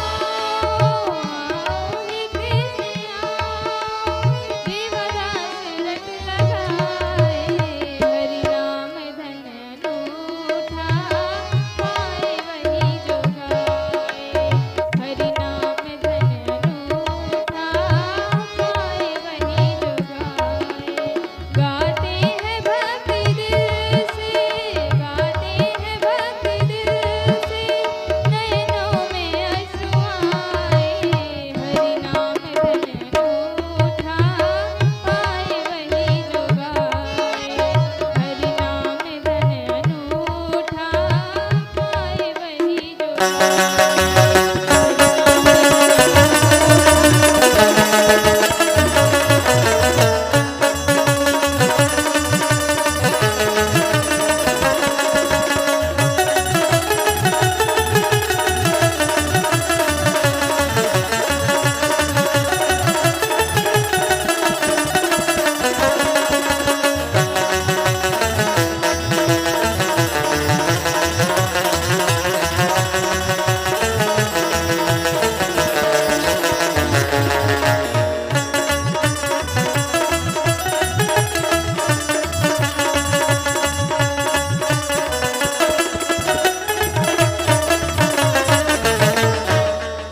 बोलिए भक्त वत्सल भगवान की जय। महाराज चतुर्थ स्कंद में प्रवेश करते हैं। इसमें आकुति का विवाह रुचि प्रजापति के साथ हुआ, आप लोगों ने सुना। देवहूति का करदम जी के साथ, प्रसूति का दक्ष के साथ विवाह हुआ। 16 कन्याएं हुई, 13 धर्मों से ब्याह दिया गया। एक पितरों को, एक अग्निदेव को और एक सती नाम वाली कन्या का विवाह भगवान शिव जी से, शंकर जी से कर दिया गया। सबके तो वंश परंपरा को बतलाए, लेकिन बोले कि भोलेनाथ की वंश परंपरा नहीं बढ़ी। प्रश्न हुआ कि ऐसा क्यों हुआ?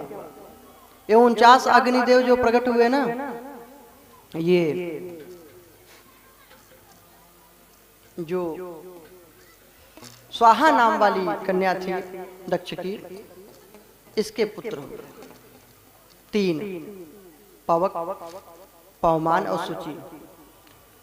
इन तीनों के 15-15 पुत्र हुए, 45 हो गए। 3 48 और एक अग्निदेव 49। इस प्रकार 49 अग्निदेव कहलाए। जैसे 49 वायुदेव हैं, उसी प्रकार 49 अग्नि भी है। तो सती को पुत्र क्यों नहीं हुआ? बात ऐसी है कि दक्ष प्रजापति और शंकर जी में थोड़ी अनबन रहती थी। भोलेनाथ तो बुरा उसको नहीं मानते थे, लेकिन ये उनको बुरा मानता था। प्रयागराज में एक प्रजापतियों का सत्र था, उसमें सब लोग प्रजापति दक्ष को प्रणाम किए। भगवान भोलेनाथ बैठे ही रहे, नाराज हो गया, बोलने लगा कि इसको देखो ये कैसा है, अपनी पुत्री का विवाह कर दिया तो भी प्रणाम नहीं किया। बहुत नाराज हुआ, नंदी जी भी नाराज हुए। इस कारण से थोड़ा मन में गलत भावना रखता है। एक दिन की बात है, दक्ष कनखल में हरिद्वार में प्रजापति 100 नामक यज्ञ करवाया, एक बृहद यज्ञ करवाया जिसमें शंकर जी को निमंत्रण नहीं दिया। सब देवी देवता पधारे, भोलेनाथ नहीं गए थे, निमंत्रण नहीं आया था। देवी सती माता देखी कि विमान जा रहे हैं, लोग जा रहे हैं हमारे पिताजी के यहाँ यज्ञ में, इनकी भी इच्छा हुई जाने की। भोलेनाथ कहे देवी जाओगी तो, लेकिन वापस आओगी कि नहीं इसकी गारंटी नहीं है। नहीं मानी, चली गई। लेकिन देखी कि हाँ हमारे पति का भाग नहीं है, आसन नहीं है, तो शरीर को त्याग दिया है। महाराज भगवान भोलेनाथ को जब पता चली है तो वीरभद्र को प्रकट किया है। वीरभद्र ने यज्ञ विध्वंस कर दिया है। फिर भगवान की प्रार्थना की गई तो भगवान ने दक्ष को बकरे की मुंडी लगवाई और पुनः यज्ञ हुआ। तो इस कारण इनको कोई पुत्र नहीं हुआ था। बाद में यही पार्वती माता बनी, जिनके पुत्र गणेश और कार्तिकेय हुए। भगवान भोलेनाथ से विवाह हुआ। बोले भक्तवत्सल भगवान की जय।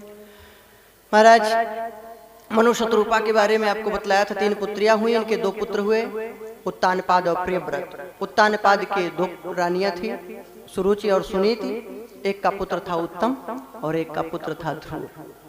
सुरुचि का पुत्र था उत्तम, लेकिन उत्तम था नहीं। सुनीति का पुत्र था ध्रुव। महाराज सदैव सुनीति से प्रेम करना चाहिए, सुरुचि से नहीं।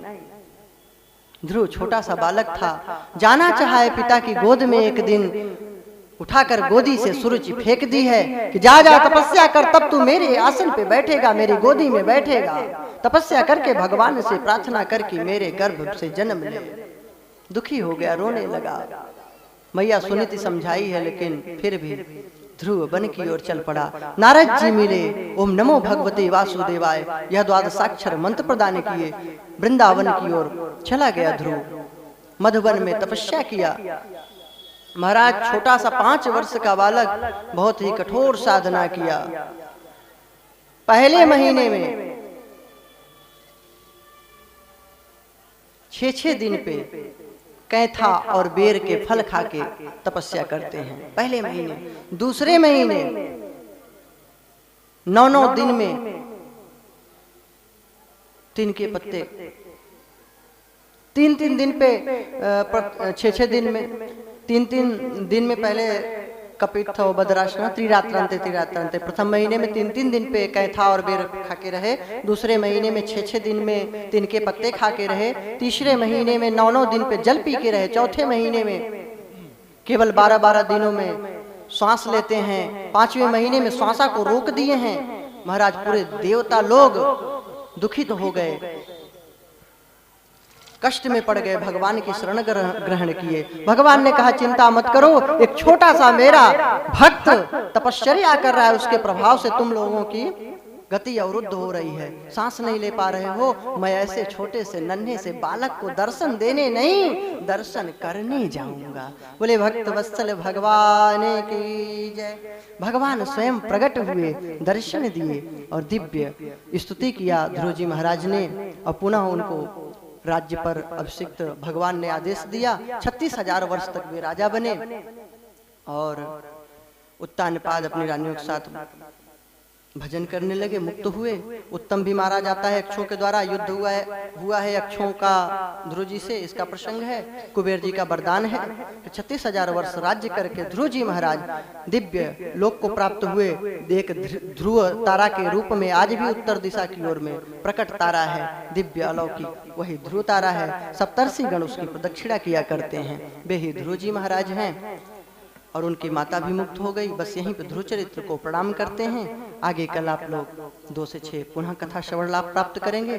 आज की कथा को यहीं पे प्रणाम करते हैं। बोले भक्त वत्सल भगवान की जय, राधा रानी सरकार की जय, भागवत भगवान की जय, श्री सद्गुरुदेव भगवान की जय, भरत जी महाराज की, मत्स्य गजेंद्र नाथ भगवान की, मंदाकिनी माता की, कामदगिरि भगवान की, चित्रकूट धाम की, दिगंबर अखाड़े की, श्री सद्गुरुदेव भगवान की, आज के आनंद की। जय जय श्री राधे, जय जय श्री राधे, जय जय श्री राधे श्याम। नमः पार्वती पतये, हर हर महादेव। अब सभी लोग प्रेम से आरती करेंगे, अपनी वाणी को विराम देते हैं। जय श्री राधे, जय श्री कृष्ण।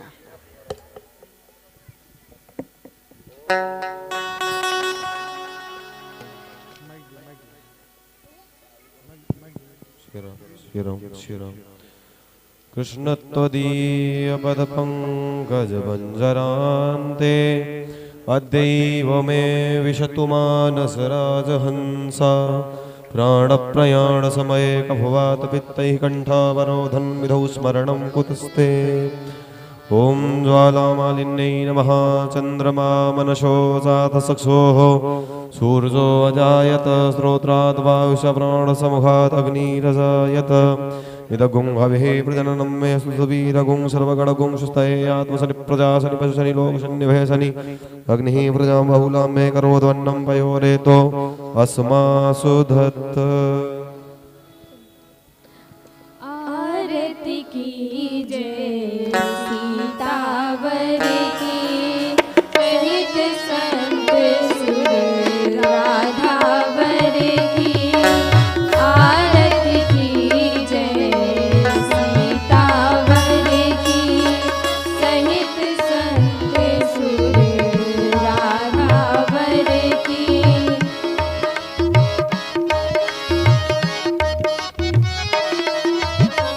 भरत लखन रिपुसूदन भाई, हनुमत कौशल्या सुखदाई।